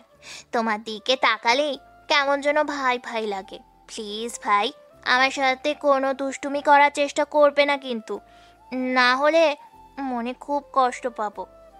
ঋতু দেখি ইমোশনাল ব্ল্যাকমেল করে। আর যদি জোর করে জড়িয়ে ধরি? আমি চিৎকার দিব। দাও তাহলে চিৎকার, এখন তো তাই করবো। ঋতু চোখ বুঝে দিল, ও মাগো মাগো বলে জোরে চিৎকার। ওই চুপ রে, ইজ্জত খাবি নাকি? ঋতু চুপ হয়ে গেল। পাশের রুম থেকে লিজা ভাবে ডাকতে লাগলো। শুভ শুভ বলে, হ্যাঁ ভাবি বলুন। আবার কি হলো? ঋতু চিৎকার করে কেন? কোনো সমস্যা? ঋতুর গায়ে পেতনি ভর করেছে তো তাই। কি যে ঝামেলায় পড়ছি পাগলি মেয়ে নিয়ে। ঋতু কপাল কুঁচকে আমার দিকে তাকিয়ে আছে। বুঝতে পারছি, তোমাদের দিয়ে আর বিড়াল মারা হবে না। এর চেয়ে তোমরা ঘুমিয়ে পড়ো, আর আমাদেরও একটু শান্তিতে ঘুমাতে দাও। আচ্ছা ভাবি, আমি ঘুমিয়ে যাচ্ছি। এই পাগলি ঋতুকে খাটে এসে ঘুমোতে বলুন। ঋতু বোন আমার, যাও চুপচাপ ঘুমিয়ে পড়ো। আচ্ছা ভাবি। টিনের ঘর থাকায় এক রুমের কথা অন্য রুমে শোনা যায়, তো এইভাবে দুই রুমে থেকেও কথা বলা যায়। আমি কম্বল নিয়ে শুয়ে পড়লাম। ঋতু গিয়ে টেবিলের উপর থেকে গ্লাসের দুধ খেয়ে শাড়ি ঠিক করতে করতে এসে আমার থেকে একটু দূরে শুয়ে পড়লো। আমি গ্লাসের দুধের কথা ভুলে গেলেও পাগলি দেখিয়ে মনে করে রাখছে। মনে মনে ভাবছি আর হাসছি, হয়তো গরুর দুধ খেতে অনেক পছন্দ করে, এখনও শাড়িটা ঠিকমতো কন্ট্রোল করতে পারে না, খুলে পড়ে যাচ্ছে, পেট কোমর সবই দেখা যাচ্ছে। আমি শুধু দেখছি আর মুসকে মুসকে হাসছি। বলতে গেলে আবার যদি পাগলি সেতে যায়, তাই চুপ থাকাই ভালো। তারপর ঘুমিয়ে পড়লাম। সকালে ঘুমের মধ্যে কেমন যেন মনে হচ্ছে, পায়ের তালু থেকে সুরসুরি দিচ্ছে। চোখ খুলে দেখি ঋতু আমার পায়ে সুরসুরি দিচ্ছে। ওই পিচ্ছি, সকালবেলা বুঝি আমার পায়ে হাত দিয়ে সালাম করছিস? ওই, আমি পিচ্ছি নাকি? তাহলে নিজেকে বড় ভাবিস নাকি? আমায় আবার তুই তুই করে বলছো তুমি? এভাবে ঘুম নষ্ট করে দিলে তাহলে কি বলবো তোকে? কাকিমা তো বললো তোমায় ডাকতে। তোর কাকিমাকে? কে আবার? তোমার মা। ওই পিচ্ছি, আমার মা আবার তোর কাকি আছে নাকি? শাশুড়ি হয় তোর, আম্মা বলবে এখন থেকে। আমার তো লজ্জা লাগে ভাই।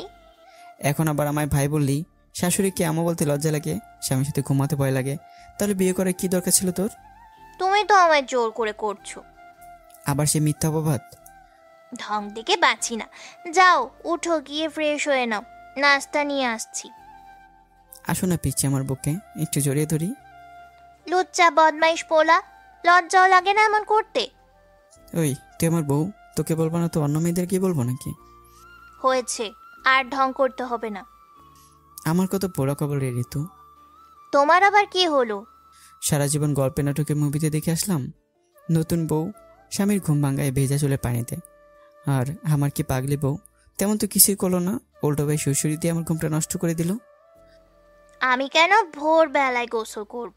আমরা তেমন কিছু করছি নাকি রাতে? এই বলে ঋতু জিব্বাতে কামড় দিল। লজ্জায় মুখ গোলাপি হয়ে গেছে। পিছিয়ে মেয়ে সবই বোঝে, কিন্তু এমন ভাব নিয়ে থাকে যেন কিছুই বোঝে না। কচু বুঝি। বলে ঋতু লাজুক হাসিতে রুম থেকে বের হয়ে গেল। আমি ফ্রেশ হয়ে রুমে এসে বসে আছি। কিছুক্ষণ পর লিজা ভাবি নাস্তা নিয়ে আসলো আমার জন্য। আপনি নাস্তা নিয়ে আসলেন যে ভাবি? তোমার বউকে বললাম তোমার জন্য নাস্তা নিয়ে আসতে, সে তো লজ্জায় মুখ গোলাপি রঙের করে রাখছে। এমনকি বলছো গো বউকে যে লজ্জায় মুখ গোলাপি করে রাখছে? ওই পাগলির কথা বাদ দেন তো ভাবি, ওর মাথার তার সব ছেঁড়া আছে, তা কখন কি করতে হয় বোঝে না। বুঝি বুঝি, কিছু না বললে বুঝি এত লজ্জা পাচ্ছে। তেমন কিছু না ভাবি। আচ্ছা আপনি নাস্তা করছেন? মা গো, দেবর দেখি ভাবি নাস্তা করছে নাকি তারও খবর নিচ্ছে। মেয়েদের কাজ হলো সবসময় খোঁচা দিয়ে কথা বলা, তাই না? তাই। আচ্ছা, গতকাল পরে আর কি কি করলে? পরে ঘুমিয়ে গেলাম আপনার কথা মতো। কেন, বিড়াল মারো নাই? কি যে বলেন না আপনি। আরে বলো গো দেবরজি। না ভাবি, তেমন কিছু না। ঋতু তো আমার পাশে থাকতেও ভয় পায়। তাই নাকি? হ্যাঁ ভাবি। ভাবি আমার সামনে সব নাস্তা সাজিয়ে আমার পাশে বসলো।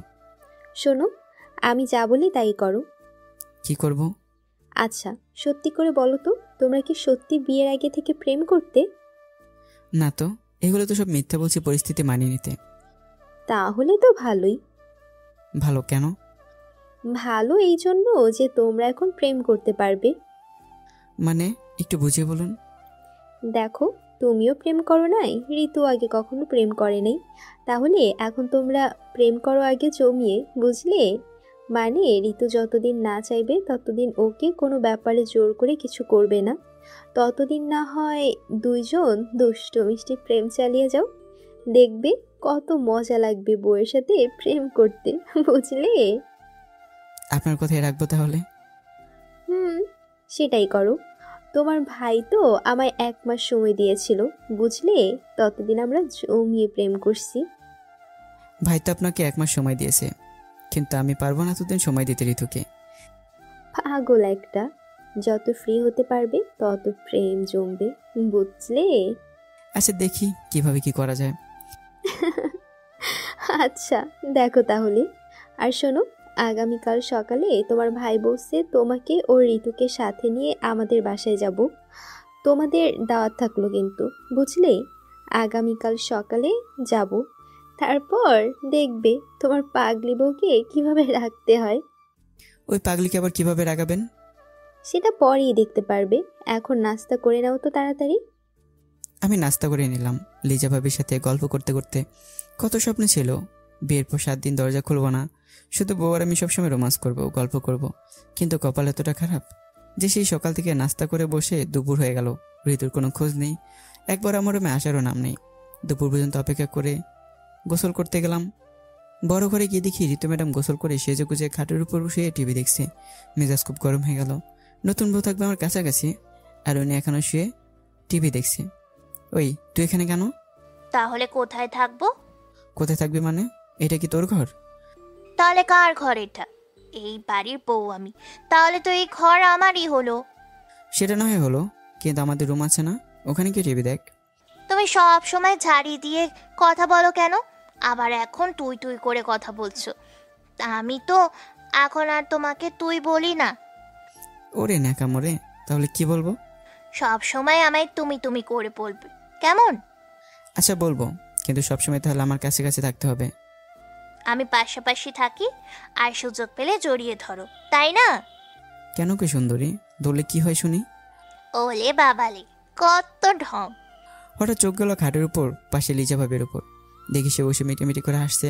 আমি কি লজ্জায় পড়েছি, হঠাৎ বলে বোঝানো মুশকিল। একটা হাসি দিয়ে ভাবির দিকে তাকিয়ে রুম থেকে বের হয়ে গোসল করতে চলে গেলাম। গোসল শেষ করে বাসায় এসে খাওয়া দাওয়া শেষ করে ঘুমিয়ে পড়লাম। ঘুম থেকে উঠে দিকে বিকেল হয়ে গেছে।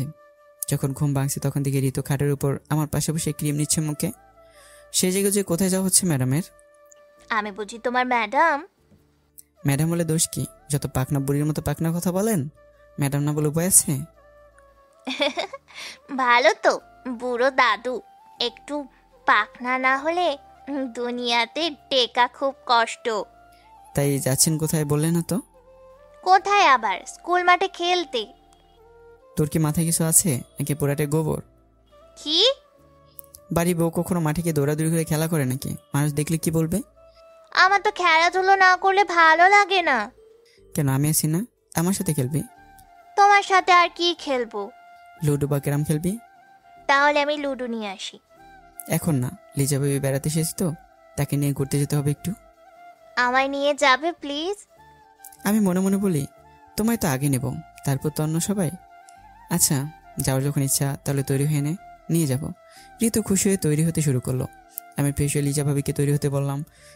কিছুক্ষণ পর ঋতু আর লিজা ভাবি তৈরি হয়ে রাস্তায় এলো। ঋতু গোলাপি রঙের একটা 3 পিস পরেছে আর লিজা ভাবি হলুদ রঙের একটা 3 পিস পরেছে। দুজনকে খুব সুন্দর লাগছে। তা কোথায় যাবেন ভাবি? তুমি সেখানে যাবে, সেখানেই যাব। ওই ভাই, আমার একটা জিনিস খাওয়াবে? কি জিনিস? ফুচকা আর চটপটি। তাহলে তো সেই 2 কিলোমিটার এখন হেঁটে বাজারে যেতে হবে। তোমার পায়ে বুঝি জোর কম? আরে পেতনি, আপনাদের কষ্ট হবে বলে বললাম। মেয়ে মানুষ এত হাঁটলে পরে আবার বলবেন না তো পায়ে ব্যথা হচ্ছে। আমাদের কিছু হবে না, তাই না ভাবি? আচ্ছা তাহলে চলো। মাত্র বসন্ত ঋতু শুরু হয়েছে, এখন শীত একটা ভাব রয়েছে। আমি ভাবে আর ঋতু রাস্তা দিয়ে হেঁটে যাচ্ছে। মাঠের বাতাস এসে ভাবে আর ঋতু চুলগুলো উড়িয়ে নিয়ে যাচ্ছে। এমন লাগছে মনে হচ্ছে আমার 2 পাশে 2 পরি, আর মাঝে আমি একটা সাধারণ জিন। কিছু রেগে যেতেই ঋতুর স্কুলে সব বান্ধবীর সাথে দেখা। ঋতুকে দেখে ঋতুর বান্ধবীরা ডাক দিল, ওই ঋতু, কেমন আছিস? ভালো, তুই? ভালো। তাই কোথায় যাচ্ছিস? এই তো ভাইয়ের সাথে একটু ঘুরতে। এই বলে আমার দিকে তাকিয়ে মুচকি হাসি দিচ্ছে। কত বড় পাজি মেয়ে! আমার স্বামী হিসেবে পরিচয় না করে দিয়ে বলল ভাই। উনি কি তোর ভাই হয়? আমার কাকার ছেলে। লিজা ভাবি আমার দিকে তাকিয়ে চোখ ইশারা করে বোঝালো ঋতু কি বলছে তা দেখতে। তাহলে তো খুব ভালো। প্রেম করবি নাকি আমার ভাইয়ের সাথে? আমি তো ঋতুর কথা শুনে অবাক। ঋতু হেসে গলে পড়ে যাচ্ছে। ভাবি হা করে তাকিয়ে আছে। আরে বল বল, আমার ভাই কিন্তু এখনো সিঙ্গেল আছে। ঋতুর বান্ধবী ঋতুর কানে গেছে মুখে গিয়ে বলল, সত্যিই কি তোর ভাই সিঙ্গেল? হ্যাঁ রে, পিওর সিঙ্গেল আমার ভাই। আর সিঙ্গেল থাকবেই না কেন বল? কোনো মেয়ে তো আমার ভাইকে পাত্তাও দেয় না। ঋতু কি আমার প্রশংসা করলো নাকি দুর্নাম করলো কিছুই বুঝতে পারলাম না।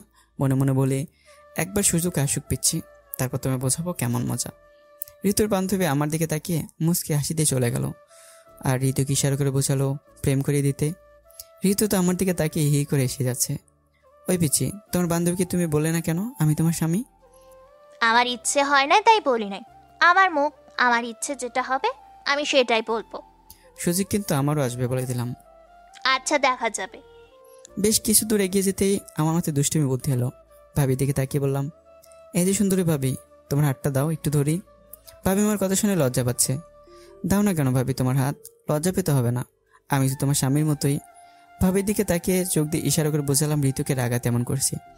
সব বুঝতে পেরে ভাবি মুচকি হাসিতে সরাসরি আমার হাত ধরা তো দূরের কথা, আমার ডান হাত জোরে ধরে আমার কাঁধে মাথা রাখলো, যেন মেঘ নিচেতে বৃষ্টি। ঋতুর দিকে তাকিয়ে দেখি আমার দিকে ঋতু কপাল কুঁচকে তাকিয়ে ওরাকে লাল হয়ে মুখ ফুলে টমেটো করে ফেলছে। ভাবি, তোমার জন্য আমার খুব আফসোস হয় গো। কেন গো দেবরজি? এই যে তুমি পরীর মতো সুন্দরী, কিন্তু তোমার বরটা একদম তোমার যোগ্য না জানো। আমার ভাই বলে তো আমি মিথ্যা প্রশংসা করব না। আসলে তুমি যত সুন্দরী মেয়ে, তোমার সাথে একটা নায়কের মতো ছেলেই বর মানাতো। এখন আর বলি কি লাভ বলো? সেটা তো ঠিক বলছো।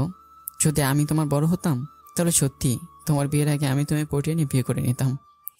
ঋতু তো রেখে মুখ লাল করে রেখেছে। আমি আর ভাবি ঋতুর মুখের দিকে মাঝে মাঝে তাকিয়ে দেখি হাসি দিচ্ছি। ভাবে আমার কানে কানে বলল, তোমার বউ খুব রেগে গিয়েছে। আমাদের হাসি দেখে যেন তার রাগ আরো বেড়ে যাচ্ছে। পথে আর আমার সাথে ঋতু কথাই বলল না। বাজারে নিয়ে দুজনকে চটপটি ফুচকা খাওয়ালাম। ভাবি হাসি মুখে খেলো, ঋতু মুখ গম্ভীর করে খেলো। তারপর আরেকটু ঘোরাঘুরি করে বাসায় চলে এলাম। রাতে আমি শুয়েছি, ঋতু পাশে টেবিলের উপর বসে খাতায় কাগজ কুচি কুচি করে কাটছে। কি হলো, ওই কাগজ টুকরো টুকরো করে কাটছো কেন?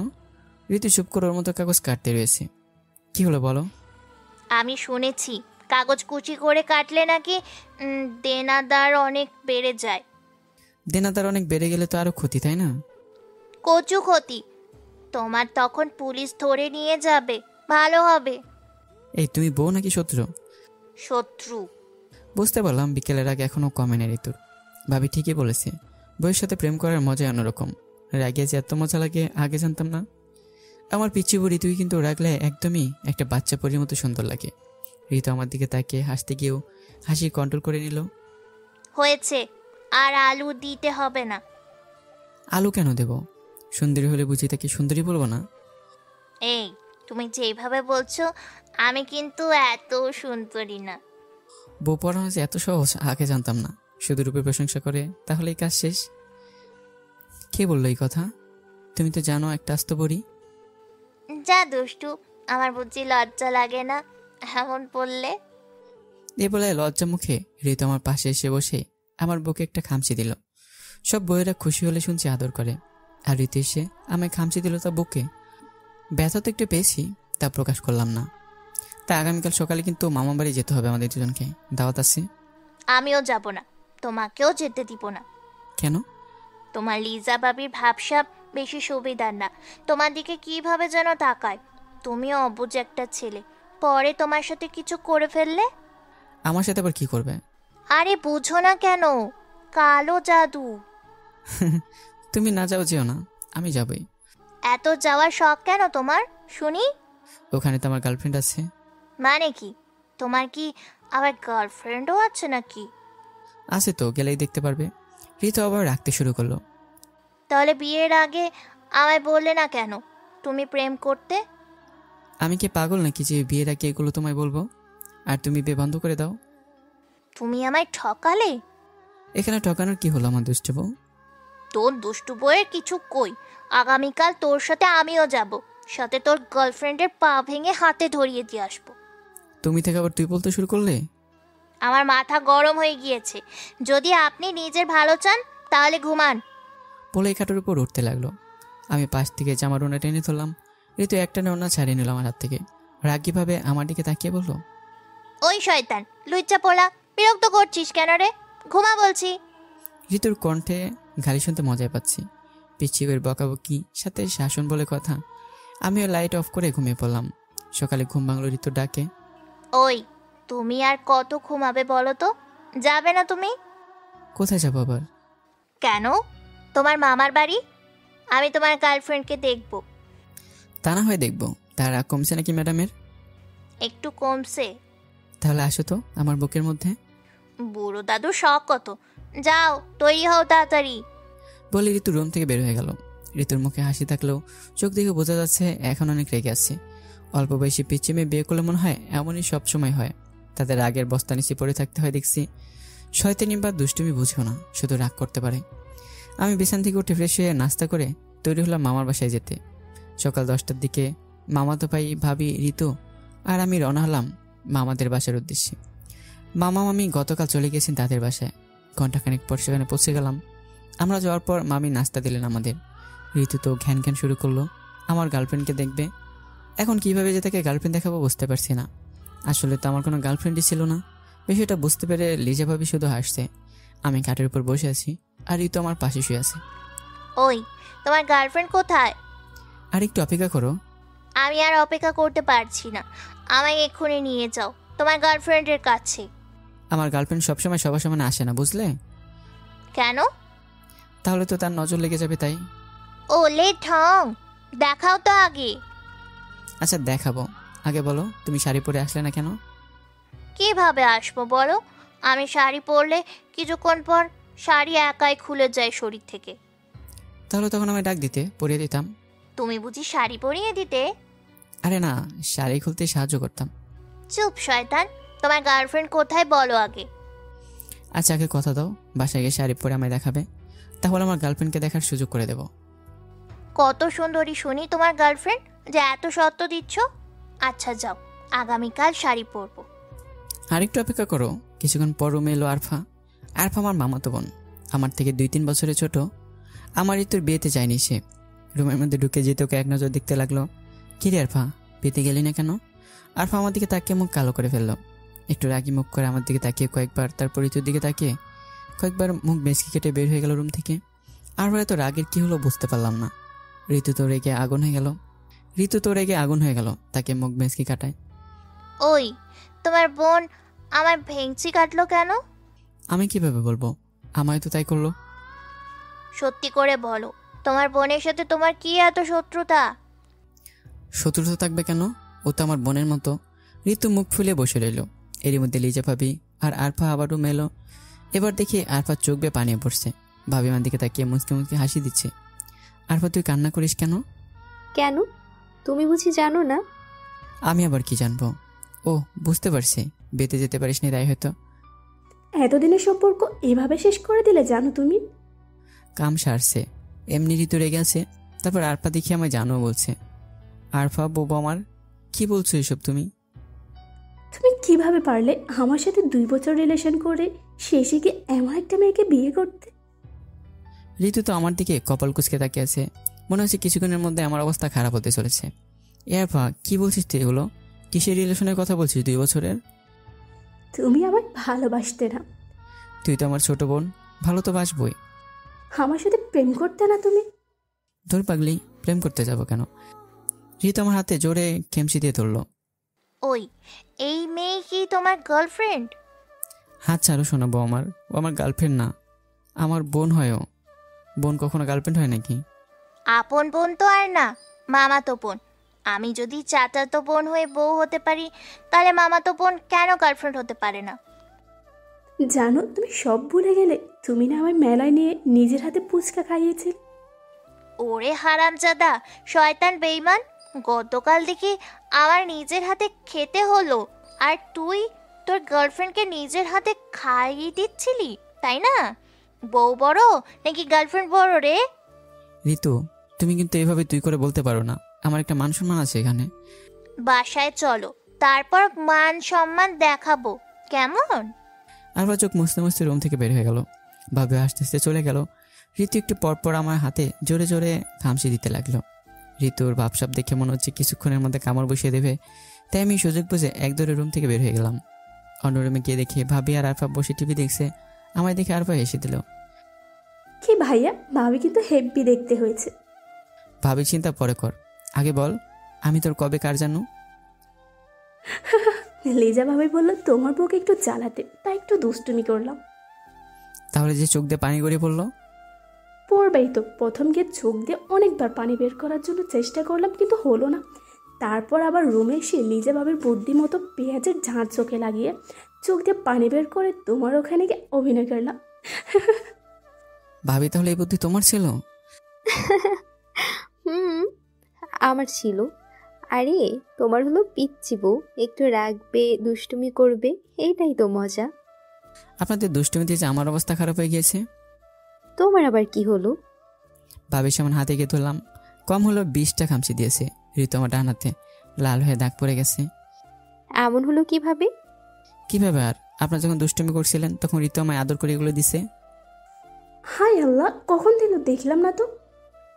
তুই যখন এগুলো জানো টানো বলছিলি, আর ওইদিকে ঋতু আমার হাত ধরে খামচি দিচ্ছিল। না পারছিলাম কিছু বলতে, না পারছিলাম সইতে। তাহলে তো আমি ভালো করছি, যাও এখন গিয়ে বউকে একটু ধমকি আসো। আমি কি ধমক দেব? সেই তো আরো রেগে ফুলে আছে এখনো। তাহলে আর কি করবে, একটু আদর করে আসো। আর আদর কাছে গেলেও চিৎকার দেয়। তাই নাকি? এই যদি আমার বিয়ে করতো তাহলে আমি তো চিৎকার দিতাম, উল্টো আদর করতাম। হয়েছে, এখন আর বলতে হবে না, এখন বিয়ে হয়ে গেছে তো। এখন কতজন এমন বলবে? কেন বিয়ের আগে এমন বললে কি হতো শুনি? আরে ভুল হয়ে গেছে, আর কখনো ভুল হবে না, প্রমিস। হয়েছে, আর কাটা খেয়ে নুনি ছেড়ে দিতে হবে না। আমার পিছিয়ে বউটাকে তো দিল্লির আগে, এখন কিভাবে শান্ত করবে সেটাই ভাবছি। তোমার বউ এখন তুমি কিভাবে সামলাবে তুমি জানো, আমরা কি বলবো? বলে হাসতে লাগলো। আমি আবার ঋতুর কাছে গেলাম, গিয়ে দেখে বালিশের মধ্যে মুখ চেপে ধরে শুয়ে আছে।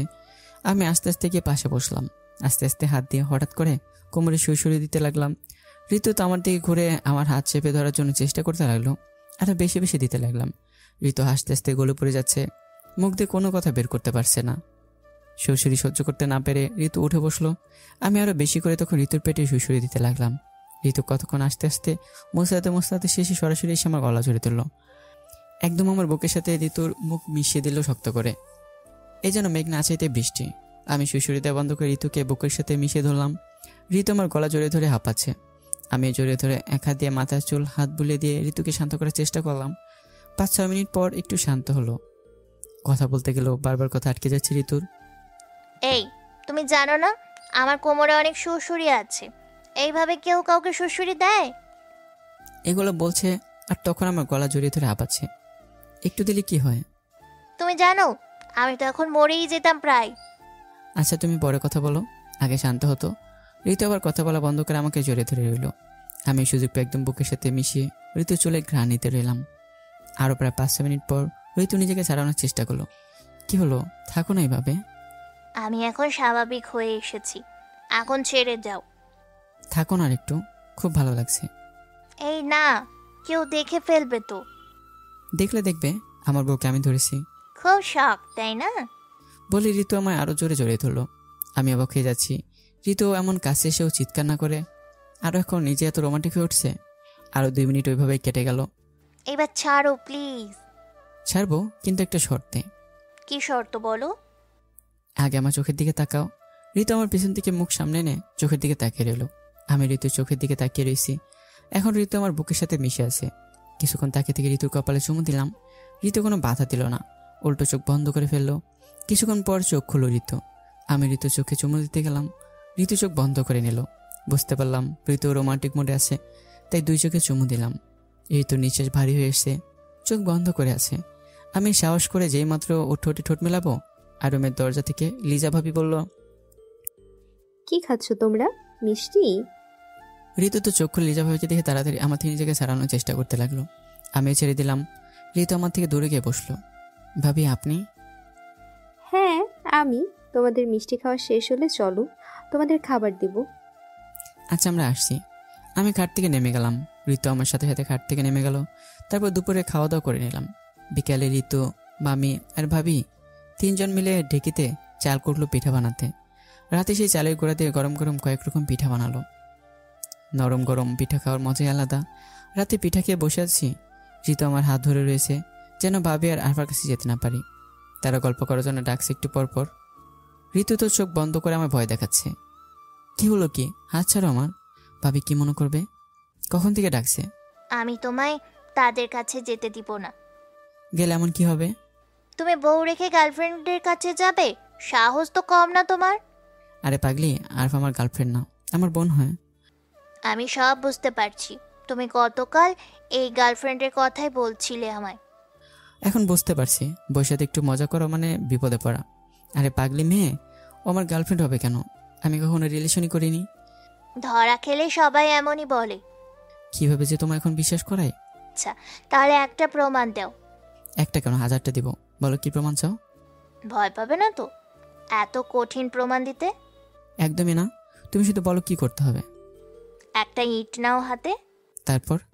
তারপর নিজের মাথায় একটা বাড়ি দিয়ে মাথা ফাটিয়ে ফেলো। ও মা গো, এটা কখনো সম্ভব? আমি জানতাম তুমি পারবে না। সবাই বউয়ের জন্য কত কিছু করতে রাজি, আর তুমি এইটুকু পারবে না? কিভাবে যে তোমায় এখন বোঝায়। এর মধ্যে আর পাশে দরজার সামনে দাঁড়িয়ে মুচকি হাসি দিয়ে আমার ডাক দিল। এই যে আমার জানো কি করছো গো? ঋতু তো রেগে আবার আমার হাতে খামচি দিয়ে ধরলো। আরফা বোন আমার, এখান থেকে যা প্লিজ। এই পাগলিকে আর রাগাস না। কি বললে তুমি? আমি পাগলি? গার্লফ্রেন্ডের কাছে বউকে পাগলি বলিস? লজ্জা লাগে না তোর? বলে এক ধাক্কা দিয়ে খাটের উপর ফেলে দিয়ে সরাসরি আমার বুকের উপর উঠে বসে চুল টেনে ধরলো। আমার তো মনে হচ্ছে চুলগুলো ছিঁড়ে যাচ্ছে। আর পরে তোর কাণ্ড দেখে ভয় দিল দৌড় রুমের সামনে থেকে। এই ছাড়ো ছাড়ো, চুল ছিঁড়ে গেল। ছিড়ুক, এবার কিন্তু সুস্থ দেবো বলে দিলাম। তাহলে চুল একটাও থাকবে না মাথায়, বলে দিলাম শয়তান। মাপ চাই, আর জীবনও চিকন চাকন মেয়ে বিয়ে করবো না। পরে এবার মোটা মেয়ে বিয়ে করবো, যেন বুকের উপর উঠতে অনেক সময় লাগে। তাহলে তোর বুঝি আরো বিয়ে করার শখ আছে, তাই না? বলে আরো জোরে চুল টেনে ধরলো। আমি কিন্তু এখন কান্না করবো। ছাড়তে পারি একটা শর্তে। কি শর্ত তাড়াতাড়ি বলো। আমায় হানিমুনে নিয়ে যেতে হবে। আচ্ছা নিবো নেবো, এখন ছাড়ো। আগামীকালই নিয়ে যেতে হবে। আচ্ছা নিবো নেবো, তোমাদের বাড়ি হানিমুনে নিয়ে যাবো কাল। পাগল নাকি? এইটুকু দূরে কেউ হানিমুনে যায় নাকি? তাহলে কোথায় যাবে? কক্সবাজার নিয়ে যাবে। হ্যালা, একদিনের মধ্যে আবার কক্সবাজার যাওয়া যায় নাকি? প্রস্তুতি লাগে না? আমি জানি না, আমি দূরে হানিমুনে যাব তো যাবই। আচ্ছা নিয়ে যাবো, কিন্তু আমার তাহলে শর্ত আছে। কি শর্ত বলো? প্রথমে আমার চুলগুলো ছাড়তে হবে। হ্যাঁ ছেড়ে দিলাম। বলে আমার চুলগুলো ছেড়ে দিল। এবার তোমার হাত দুটো আমার হাতের মধ্যে দিতে হবে। এই দিলাম আমার হাত। বলে হাত দুটো আমার হাতের মধ্যে রাখলো। আমি ঋতুর হাত ধরে দিলাম। আমার দিকে টান। ঋতু এসে আমার বুকের উপর শুয়ে পড়লো। ঋতুর মুখটা আমার মুখের কাছে চলে এসছে। এবার তুমি বলতে হবে হঠাৎ করে হানিমুনে যাওয়ার ইচ্ছে হলো কেন?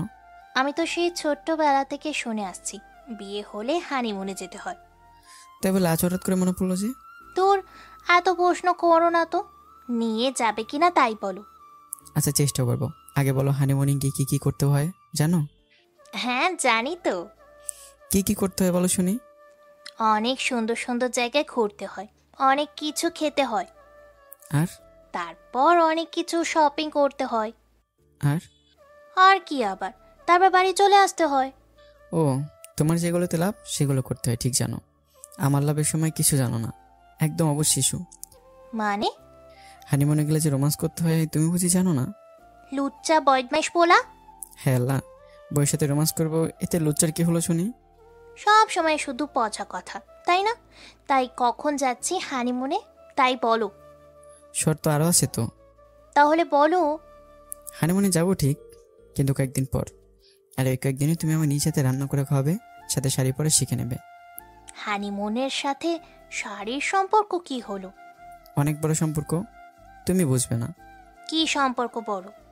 এই যে পিচ্চি ম্যাডাম, আপনি তো ঠিকমতো শাড়ি পরতে পারেন না। শাড়ি পরলেও পরে শাড়ি একা একা খুলে পড়ে যায়। মাঝে মাঝে আমি তো আপনার পেট দেখে ফেলি। তাই আমি দেখলে সমস্যা নেই যদি ঘুরতে গিয়ে শাড়ি পরেন, আর আমার সাথে অন্য কেউ আপনার পেট দেখে ফেলে। তাহলে বুঝি আমার ভালো লাগবে বলুন? আপনার পেট দেখার ওদিকে শুধু আমার। যা দুষ্টু। তারপর ঋতুর সাথে এমনি গল্প করে দুজনে ঘুমিয়ে পড়লাম। সকালে নাস্তা করে মামা বাড়ি থেকে আমাদের বাড়ি চলে আসলাম। এখন বসন্ত ঋতু থাকায় অনেক জায়গা থেকে পিকনিকের বাদ যাচ্ছে। আমি সেই খোঁজ করতে লাগলাম, আর ঋতু আমার পছন্দ মতো রান্না করে খাওয়াতে লাগলো। এইভাবে 15টা দিন কেটে গেল। 15 দিন পর এক জায়গায় খোঁজ পেলাম 3 দিনের সফরে পিকনিকে যাচ্ছে, কিন্তু কক্সবাজার না, যাবে সিলেটে। ভাবলাম ঋতুকে বলে দেখি সে কি বলে। একদিন সকালবেলা ঋতু আর আমি বসে রুমে নাস্তা করছিলাম। চিন্তা করলাম কথাটা এখনই বলি আমি। পিচ্ছি, তোমার হানিমুনের মানে পিকনিকে যাওয়ার একটা গাড়ির খোঁজ পেয়েছি তো। সত্যি বলছো তুমি? একদম সত্যি। তাহলে কি আমি জামা কাপড় গুছিয়ে নিব? আরে পিচ্ছি, আগে পুরাটা শোনো তো। কি বলো? কক্সবাজারে পিকনিকে গাড়ি পাইনি, সিলেটের গাড়ি খোঁজ পেয়েছি। ওই তোমায় কি বলছি নাকি পিকনিকে যাব? আমি বলছি হানিমুনে যাব। আরে পিচ্ছি, একই তো হলো। সবাই পিকনিক করবে, আমরা হানিমুন করব। তাহলে কি হানিমুন হবে? হবে মানে সাথে ছেলে মেয়ে সব হবে। শয়তান একটা। তাই সিলেট কোথায়? মৌলভীবাজার জেলার পাশে। মৌলভীবাজার জেলা কোথায়? তোমাকে চেনাতে গেলে আমি বোর হয়ে যাব। আগে যাই, তারপর সব দেখতে পারবে। তাহলে বলো কখন যাবে? সামনের সপ্তাহে, মানে 7 দিন পর। এখনো আরো 7 দিন? এই 7 দিন তাহলে আমি কি করব? মেয়েদের যে কাজ তাই করো, মুখে আটা ময়দা মাখাও, তাহলেই 7 দিন। ঋতু কয়েকটা বেশি কাটলো। এই তোমার না কথা ছিল শাড়ি পরা শিখে নেবে এই কয়েকদিনের মধ্যে। কি শাড়ি পরা কি পারো এখন? ইয়ে মানে? তার মানে তুমি এখনো চেষ্টা করো না একবারও? যাও, তাহলে আর যাওয়া হচ্ছে না। আচ্ছা তুমি রাগ করো না প্লিজ, আমি আজই চেষ্টা করব। মনে থাকে যেন। তারপর নাস্তা শেষ করে ঋতু রুম থেকে চলে গেল। আমি বন্ধুদের সাথে দেখা করতে বাড়ি থেকে বের হয়ে গেলাম। দুপুরে নদী থেকে গোসল করে এলাম বন্ধুদের সাথে গিয়ে। গোসল করে বাসায় এসে রুমে ঢোকা মাত্র দেখি ঋতু একটা নীল রঙের শাড়ি কোমরে পেঁচে খাটের উপর আঁচল ফেলে মাথায় হাত দিয়ে দাঁড়িয়ে আছে। আমি রুমে ঢুকতেই ঋতু আমায় দেখে তাড়াতাড়ি খাটের উপর থেকে শাড়ি আঁচল নিয়ে বুকে চেপে ধরলো। আমি খুব লজ্জা পেয়েছি ঋতুকে অমনভাবে হঠাৎ করে দেখায়। দ্রুত রুমের দরজা টেনে দিয়ে রুম থেকে বের হয়ে গেলাম।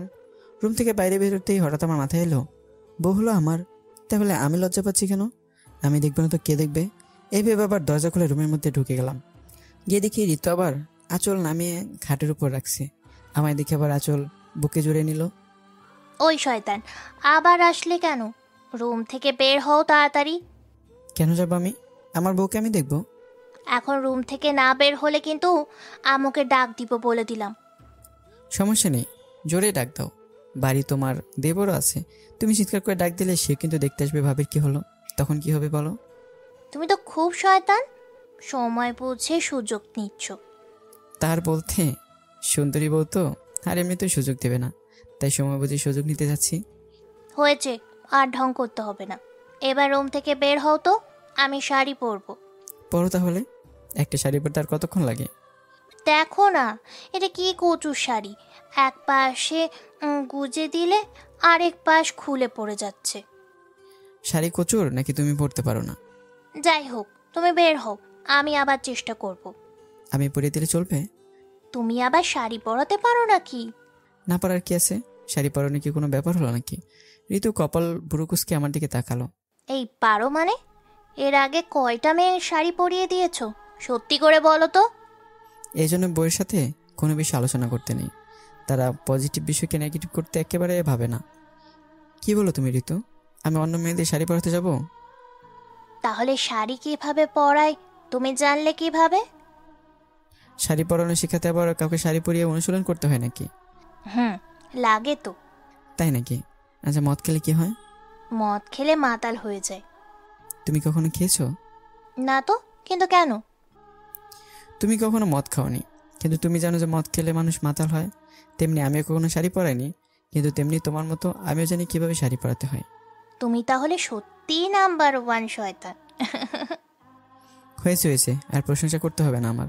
এবার চোখ বন্ধ করে শাড়ি পরিয়ে দিচ্ছি। আমি চোখ বন্ধ করব কেন? চোখ বন্ধ করবে তুমি। চোখ বন্ধ করলে আমি শাড়ি কিভাবে পরাবো বলো?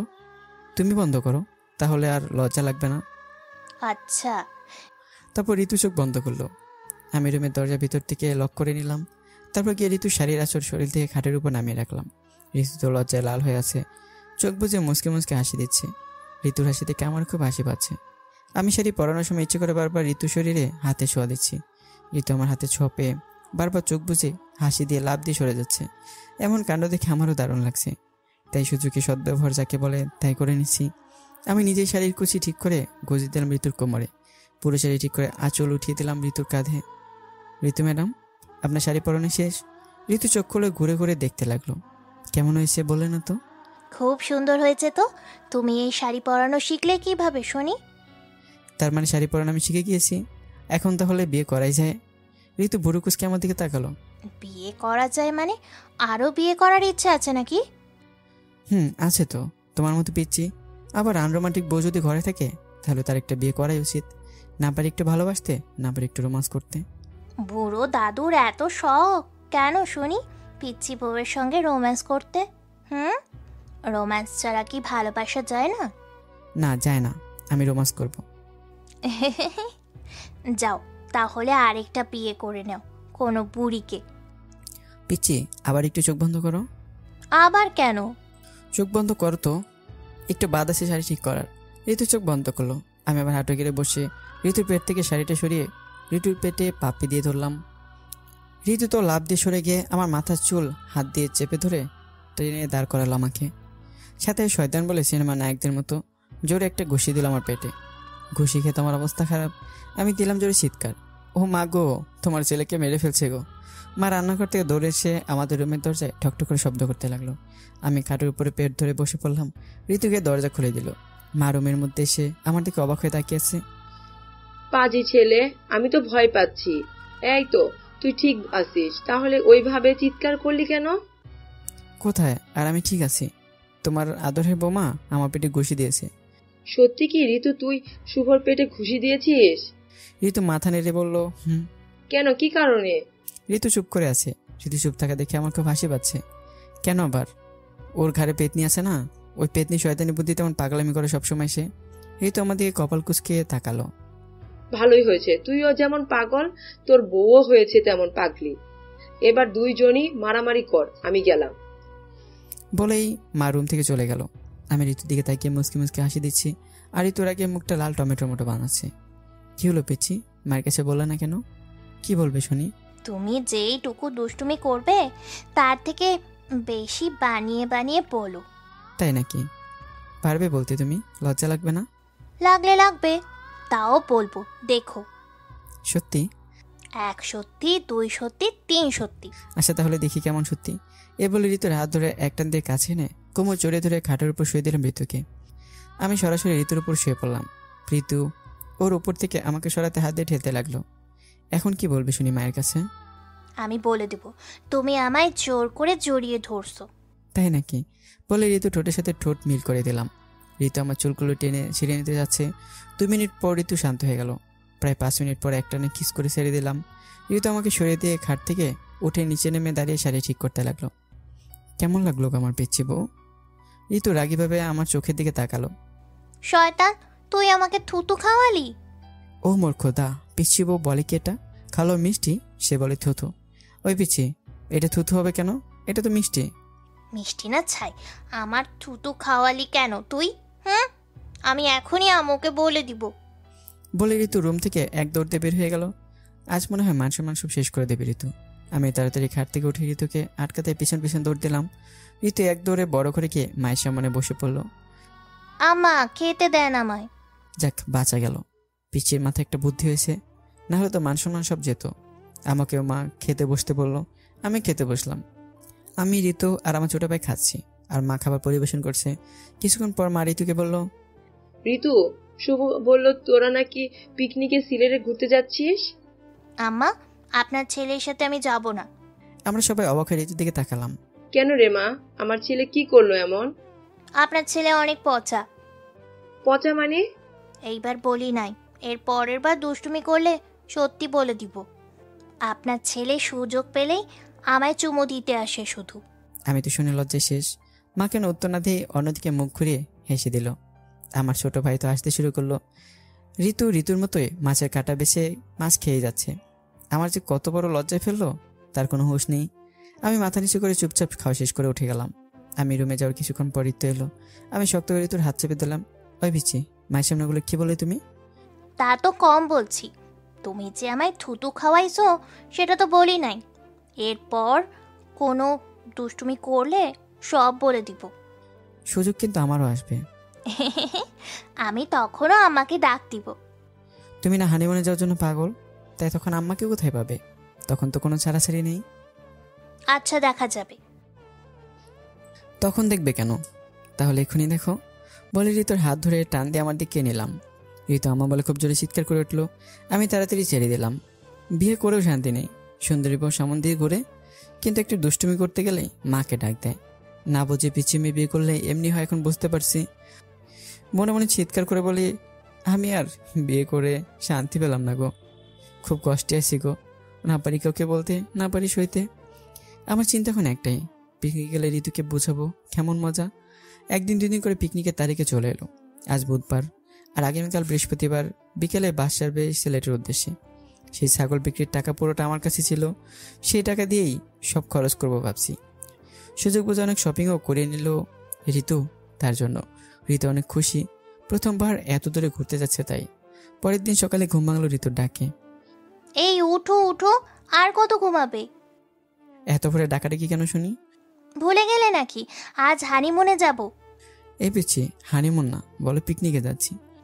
ইস, যাচ্ছি হানিমুনে, তাহলে বলবো কেন পিকনিকে যাচ্ছি? হানিমুন শুনলে সবাই হাসাহাসি করবে, লজ্জায় পড়তে হবে তো। তাই বলে হানিমুন গিয়ে পিকনিক বলবো? এটা আমাকে দিয়ে সম্ভব না। তাড়াতাড়ি উঠে তৈরি হও। এই ভোরে তৈরি হয়ে কি হবে? যাবো তো বিকেলে। তোমার চুলের অবস্থা দেখে আমায় একদম হনুমান লাগছে। যাও গিয়ে চুল কাটিয়ে আসো তাড়াতাড়ি। সকালবেলা স্বামীকে হনুমান বলে দিলে?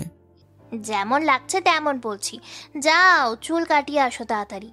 আচ্ছা যাচ্ছি, তাহলে একটু আদর করো আগে। আদর আবার কিভাবে করে? এই মনে করো আমায় জড়িয়ে ধরে। তোমার শুধু সব সময় পচা কথা। তুমি থাকো, আমার অনেক কাজ আছে। বলে ঋতু রুম থেকে বের হয়ে গেল। আমি আবার ঘুমিয়ে পড়লাম। সকাল 9টার দিকে ঘুম থেকে উঠে ফ্রেশ হয়ে বাড়ির উঠোনে গিয়ে দেখি ঋতু মুখে আটা ময়দা মাখিয়ে বসে আছে। এই, তুমি গত কয়েকদিন তো অনেক আটা ময়দাই মাখালে মুখে, তাই আজও দিতে হলো নাকি? কি বলো এগুলো তুমি? আজ তো আরো বেশি নিতে হবে। আজ যাব আর আজ নিব না বলেই হলো। কি হয় এগুলো লাগে? তুমি এত বুঝতে পারবে না, মেয়েদের বিষয় এত মাথা না ঘাটলে হয় না বুঝি। যাও তোমার কাজ করো। সেটা ঠিক বলছো, পাগলিদের বিষয়ে এত মাথা ঘামানো উচিত না। এই, তুমি কি আমার সাথে এখন ঝগড়া করতে চাচ্ছ নাকি? কই না তো। তাহলে যাও, আব্বা আম্মা ঝগড়া করা দেখে আসো। বড় ঘরের থেকে মা বাবার ঝগড়া শব্দ পাওয়া যাচ্ছে। মা খুব রেগে আছে, কণ্ঠ শুনে বুঝতে পারা যাচ্ছে। মা বাবার মধ্যে আবার ঝগড়া লাগলো কি নিয়ে? আমি লাগিয়ে দিয়েছি। মানে? তোমার ওখান থেকে বের হয়ে বড় ঘরে গেলাম, গিয়ে দেখি আবার ভাত খাচ্ছে আর আম্মা ভাত বেড়ে দিচ্ছে। আমি গিয়ে আম্মাকে একটা হাসি দিয়ে বললাম, আম্মা, আপনাকে কোনোদিন আব্বা হানিমুনে নিয়ে গিয়েছে? হ্যাঁ, তারপর? আম্মা আমার দিকে অবাক ভাগে তাকিয়ে বলল, না রে মা, বাপের বাড়ি নিয়ে যায় না, আবার হানিমুন। তাহলে এর মধ্যে ঝগড়া লাগার মতো কি কথা হলো? তারপর আমি বললাম, আম্মা, আমার মনে হয় আব্বা আপনাকে ঠকিয়েছে। না হলে দেখুন, আপনার ছেলের সাথে আমার কয়দিন হলো বিয়ে হয়েছে, আর এর মধ্যে সে আমায় জোর করে হানিমুনে নিয়ে যাচ্ছে। বলল বউয়ের মন খুশি রাখতে একটু ঘোরাঘুরি করা উচিত বউকে নিয়ে। হায় রে মিথ্যুক, এগুলো আমি তোমায় কখন বললাম আবার? তারপর কি হলো? তারপর আম্মা বলল, তোরা না পিকনিকে যাচ্ছিস? আমি উত্তরে বললাম, না তো, পিকনিক হলো নাম, আর আমাদের মেইন উদ্দেশ্য হলো হানিমুন। শেষে মাকে বলে দিলে? আচ্ছা, তারপর? তারপর আবার কি, আম্মা আব্বাকে খোঁচা দিয়ে কথা বলতে লাগলো, কিপটে লোক সহ অনেক কিছু বলল। আরও বলল এমন লোকের সাথে বিয়ে হয়ে তার জীবনটা নষ্ট হয়ে গেল, সারা জীবন শুধু কষ্ট করলো, কিন্তু আব্বা নাকি তার মনের কষ্ট কখনো বুঝলো না। তারপর আব্বা শুধু বলল, সবাইকে নিয়ে কি হানিমুনে যাওয়া যায় নাকি, তেমন যোগ্য হতে হয়। আর আম্মা রেগে গিয়ে আব্বার সাথে ঝগড়া শুরু করলো। ওই দেখো, গত 1 ঘন্টার বেশি সময় ধরে চলছে, হয়তো কিছুক্ষণের মধ্যে মারামারিও হবে। তোমার যে মাথার কয়টা তার সেরা আল্লাহ জানে। ঋতু আমার কথা শুনে হাসতে রইল। আমি তাড়াতাড়ি বড় ঘরে গেলাম বাবা মায়ের ঝগড়া থামাতে। গিয়ে দেখি আমার সাহসী বাবা মায়ের ভয়ে চেয়ার নিয়ে রুমের এক কোণে বসে আছে, আর মা হাতে খুঁতি নিয়ে বাবার দিকে রাগীভাবে তাকিয়ে বড় বড় ঝাড়ি দিয়ে বাবার মনে আঘাত দিচ্ছে। আর বাবা সেগুলো চুপ করে সহ্য করছে। কি হয়েছে তোমাদের মা, এইভাবে চিৎকার করছো? আমার আবার কি হবে, আমার তো পোড়া কপাল। আমার কপালে এমন স্বামী জুটবে যে একটু ঘুরতে তো দূরের কথা, একটু বাপের বাড়ি নিয়ে যাইতে চায় না। এমন কিপটে মানুষ হয় কোনো দিন? আরও মনের যত কষ্ট, অভিমান, অভিযোগ ছিল সব খুলে বলল মা। মা কিছু ভুলও বলেনি। স্বামী এমন কিপটে আনরোমান্টিক হলে তো বলবেই। সব স্ত্রী তো কত স্বপ্ন থাকে স্বামী নিয়ে, কিন্তু মা এখন বাবাকে যেভাবে বলছে, কিছু একটা বলে বাবাকে এই কথার আঘাত থেকে বাঁচাতে হবে দেখছি। তাই অনেক ভেবে বললাম, দেখো মা, তোমাদের যখন বিয়ে হয়েছিল তখন কি আর এমন গাড়ি ছিল নাকি যে কোথাও নিয়ে ঘুরতে যাবে বলো? আমি তো শুনেছি কাদার মধ্যে গোসল করেও তোমাদের বাড়ি তোমায় নিয়ে যেত বাবা। তাহলে এটা কি কম হলো বউদের জন্য বলো? আমার কথা শুনে বাবা পয়েন্ট খুঁজে পেল, চেয়ারে বসা থেকে উঠে দাঁড়িয়ে বলল, তাহলে বলো এবার, তোমায় নিয়ে বিয়ের পর তোমার বাড়ি যেতে গিয়ে 3 দিন আচার খাইছি কাদার মধ্যে, এবার একদিন সাঁকো থেকে খালের মধ্যে পড়ছিলাম, তাও তোমায় নিয়ে গেছিলাম তোমার বাপের বাড়ি। এই যুগের ছেলেরা কি এমন করতো?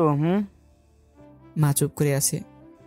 শোনো শুভর মা, তখন যদি গাড়ি থাকতো তাহলে আমিও তোমার নিয়ে অনেক দূরে দূরে ঘুরতে নিয়ে যেতাম, বুঝলে? ঠিকই মা, গাড়ি ছিল না, এতে বাবার কি দোষ? তুমি ছেলে বাবা কালকে তোমাকে নানা বাড়িতে নিয়ে যাবে, তাই না বাবা? আবার এখন যাওয়ার কি দরকার ছিল? এখনই আবার শুরু হয়ে গেল পেছন টান। আচ্ছা আচ্ছা, কালকে যাব কেমন? তাহলে তো আর ঝামেলা রইলই না। বাবা মায়ের ঝগড়া থামিয়ে ঘর থেকে বের হলাম।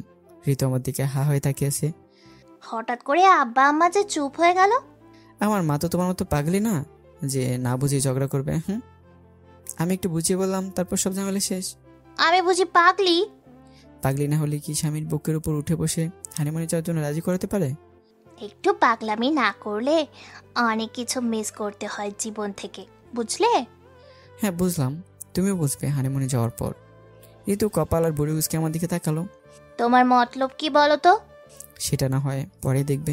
এই ঋতু কাউকে ভয় পায় না, তোমাকেও না, বুঝলে? আচ্ছা তৈরি থেকো। ঋতু আমার দিকে তাকিয়ে মুখ ভেসকি কাটলো কয়েকবার। আমি শুধু হেসে গেলাম মুখ মুখ ভেসকি কাটা দেখে। দুপুরে গোসল করে খাওয়া দাওয়া করে বাবা মায়ের কাছ থেকে দোয়া নিয়ে ছোট ভাইয়ের কাছ থেকে বিদায় নিয়ে আমরা বাসা থেকে বের হয়ে বাজার পিকনিকের গাড়ি কাছে গেলাম। এত দূরে মা বাবাকে রেখে যাচ্ছি, খুব খারাপই লাগছে নিজের কাছে, কিন্তু তারা যাবে না এত দূরে, তাই নিয়ে যেতে পারলাম না। মনটা একটু খারাপ এর জন্য, কিন্তু ঋতু অনেক খুশি। আমি ঋতু বাসের মধ্যে বসে আছি। কিছুক্ষণ পর আমার বন্ধু ফয়সাল বাসের মধ্যে উঠলো। ফয়সাল ভাই, আপনিও যাচ্ছেন নাকি? সে শুধুই যাচ্ছে নাকি, তার সাথে নতুন বউ যাচ্ছে। ফয়সাল তো দাঁড়িয়ে দাঁড়িয়ে লাজুকভাবে হেসে যাচ্ছে। ফয়সাল ভাই বিয়ে করলো কবে? তোমার সাথে আমার বিয়ে হওয়ার 2 দিন পরে ফয়সাল তোর খালাতো বোন স্বর্ণাকে বিয়ে করার জন্য পাগলামি শুরু করে। না খেয়ে অনশন করে 3 দিন। তারপর আর কি, তার বোনের সাথে বিয়ে করিয়ে দেয় ওর বাবা। এই, তুমি ফয়সাল ভাইয়ের খালাতো বোনের নাম জানলে কি করে? এখানেও সন্দেহ শুরু করলে? হানিমুনে যাচ্ছ নাকি গোয়েন্দাগিরি করতে? পুরুষ মানুষ নিয়ে বিশ্বাস নেই, বুঝলে? তাই ফয়সাল ভাই, আপনার বউ কোথায়? 1 মিনিট দাঁড়ান, নিয়ে আসছি। ফয়সাল গিয়ে ওর বউ স্বর্ণাকে নিয়ে আসলো। ঋতুর সাথে পরিচয় করে দিল। আমার সাথে ওর বউয়ের অনেক আগে পরিচয় করে দিয়েছে, সেই জন্য এমনিতেও ওর বউ আমায় চিনে। ওদের সিট আমাদের সিটের পাশাপাশি পড়েছে। সন্ধ্যা 6টায় ছেলেদের উদ্দেশ্যে গাড়ি ছাড়লো। সামান্য জানালা খোলা থাকায় হালকা ঠান্ডা ঠান্ডা বাতাস আসছে, একটু ঠান্ডা ঠান্ডা লাগছে। ঋতু আমার সাথে মিশে বসে আছে, বিভিন্ন ধরনের গল্প করছে। অনেক সুন্দর একটা রোমান্টিক মুহূর্ত বলা চলে। শুধু টেনশন একটাই, ঋতু বমি না করে। মেয়েদের তো একটাই সমস্যা থাকে, বাসে উঠলেই বমি করে। রাত 8টার পর ফেরি পার হয়ে সোজা ঢাকার উদ্দেশ্যে বাস চলছে। রাত 11টার দিকে ঢাকা সাভার একটা তেলের পাম্পে গিয়ে বাস দাঁড়ালো। ওখানে রাতের খাবার খাওয়া শেষ করে নিল সবাই। খাসির মাংসের সাথে ভুনা খিচুড়ি। ভরপুর খাওয়া দাওয়া করে শেষ হলে আবার গাড়ি সিলেটের উদ্দেশ্যে রওনা হলো। বাসের মধ্যে সবাই ঘুমিয়ে পড়েছে। ঋতু আমার কাঁধে মাথা রেখে আমার বুকের দিক দিয়ে হাত দিয়েই জড়িয়ে ধরে ঘুমিয়ে পড়েছে। আমি একটা চাদর দিয়ে ঋতুকে ঘিরে নিয়ে আমার শরীরের সাথে মিশিয়ে রাখছি। ঋতু গভীর ঘুমে আচ্ছন্ন হয়ে আছে। আমার চোখে কোনো ঘুম নেই। এমনি তো জার্নিতে আমার ঘুম আসে না। বাসের মধ্যে লাইট অফ করা থাকায় অন্ধকারে আছে। বাস তার নিজের গতিতে এগিয়ে যাচ্ছে। রাত 2টার সময় গাজীপুর, কিশোরগঞ্জ, নরসিংদী জেলা পার হয়ে ব্রাহ্মণবাড়িয়া জেলায় পৌঁছালো বাস। সবাইকে বলল চা বিস্কুট খেয়ে আসতে। ঋতু তখন আমার বুকের মধ্যে মাথা রেখে ঘুমিয়ে আছে। আমি ঋতুর মাথায় হাত বোলাতে বোলাতে বললাম, এই পিছিয়ে ওঠো। কয়েকবার ডাক দেওয়ার পর হ্যাঁ বলে জবাব দিল, এই পিছিয়ে ওঠো। এই, ঘুমোতে দাও তো, আমি সকালে উঠবো। চা বিস্কুট কিছু খাবে তুমি? ধুর, আমি পারবো না এখন চা বানাতে। এই পিছিয়ে তোমাকে চা বানাতে হবে না, চায়ের দোকান থেকে চা খাবে নাকি বলে হেসে দিলাম। ঋতু চোখ ডলতে ডলতে হেসে দিল। আমরা এখন কোথায়? চলো বাস থেকে নেমে দেখে আসি। তারপর আমরা 2 জন বাস থেকে নেমে চায়ের দোকানে গেলাম। ফয়সাল ও তার বউ স্বর্ণাও নেমেছে চা পান করতে। আমি চায়ের কাপ হাতে নিয়ে একটু দূরে এগিয়ে গিয়ে দাঁড়ালাম। ঋতু আমার পাশে শরীরে চাদর পিছিয়ে দাঁড়িয়ে আছে। তার হাতে গরম চায়ের কাপ দিলাম। রাস্তাতে বড় বড় গাড়ি যাচ্ছে খুব দ্রুত। গাড়ি দ্রুত যাওয়ার কারণে ঠান্ডা বাতাস এসে আমাদের শরীরে লাগছে। মোবাইলে দেখলাম রাত 3টা 5 বাজে। তখন এত গভীর রাতে এক অচেনা জায়গায় দাঁড়িয়ে নিজের জীবনসঙ্গীর সাথে সময় কাটানো কতটা আনন্দের ব্যাপার ভাষায় প্রকাশ করা যাবে না। আমি আমার চায়ের কাপ প্রথমে ঋতুর হাতে দিয়ে বললাম, তোমার ঠোঁটের ছোঁয়া দিয়ে দিতে। ঋতু মুচকে এসে ঠোঁটের ছোঁয়া লাগিয়ে দিল। অবশ্য ছোঁয়া লাগাতে গিয়ে একটু লিপস্টিকও লাগিয়ে দিয়েছে। আমি সেই স্থানে ঠোঁট লাগিয়ে চা পান করছি। ঋতু আমার কাণ্ড দেখে মুখ চেপে হাসি দিচ্ছে। অবশ্য একটু বেশি বেশি করে ফেলেছি, কিন্তু অনেক সময় প্রিয় মানুষের মুখে হাসি ফোটাতে একটু বেশি বেশি নিজের থেকে করা উচিত। মোট কথায় এই রোমান্টিক মুহূর্তের অনুভূতি ছিল এক কথায় অসাধারণ। সব আবার বাসে ওঠার পর আবার বাস ছাড়লো। ঋতু জানালার পাশে বসে আমার বুকের মধ্যে মাথা রেখে চাদর নিয়ে ঘিরে আমায় জড়িয়ে ধরল। আমি ঋতুর পিঠের পিছন দিয়ে হাত দিয়ে ঋতুর অপর পাশে হাত ধরে আমার সাথে মিশিয়ে ধরলাম, আর আরেক হাত দিয়ে ঋতুর মাথায় হাত বোলাচ্ছি। এখন বুঝি আমাকে আর ভয় লাগে না? তোমার ভয় লাগবে কেন? আগে তো আমার থেকে দূরে দূরে থাকতে, কাছে গেলে চিৎকার দিতে।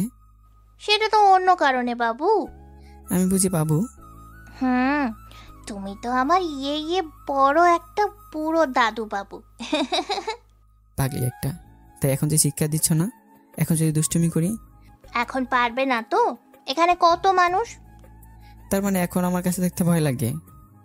একদম না, তুমি যতক্ষণ আমার সাথে থাকো আমি ততক্ষণ আরো বেশি ভরসা পাই, নিজের থেকেও বেশি। খুব ভালোবাসো আমায়, তাই না তুমি? কচু, একটুও তোমায় ভালোবাসি না। তাই নাকি? বুড়ো দাদু, তোমায় একটুও ভালোবাসি না, তুমি খুব পচা। তাহলে একটু পচা ছেলেকে ভালো করে দাও। কিভাবে? একটা মিষ্টি দিয়ে। আবার শুরু করলে সেই পচা কথা, তোমায় নিয়ে আর পারবো না। এত কিপটেবু আগে কখনো দেখি নাই। এই বাবু, পচা কথা বাদ দিয়ে ঘুমাও, আমিও ঘুমাবো। এই না, আমরা সারা রাত গল্প করব। গল্প করব কাল সারা দিন ইনশাল্লাহ, এখন ঘুমাও তো বাবু। বলে ঋতু আমার বুকের মধ্যে মাথা গুঁজে দিয়ে আমাকে শক্ত করে জড়িয়ে ধরে চোখ বন্ধ করে ফেললো।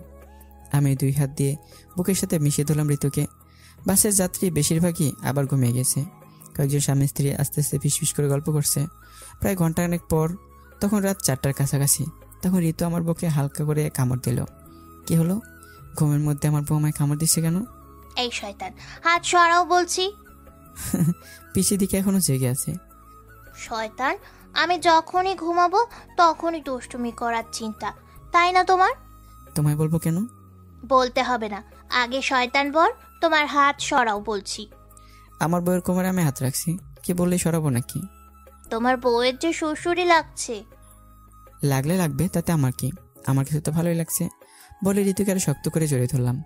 ঋতু আমার গলার সাথে মুখ মিশিয়ে রেখে মুচকে মুচকে হাসি দিচ্ছে। ঋতুর চুলগুলো আমার মুখের সাথে মিশে আছে। চুলের ঘ্রাণ যেন আমায় পাগল করে দিচ্ছে। মনে হচ্ছে ঋতুকে একদম বুকের সাথে নিয়ে নিতে।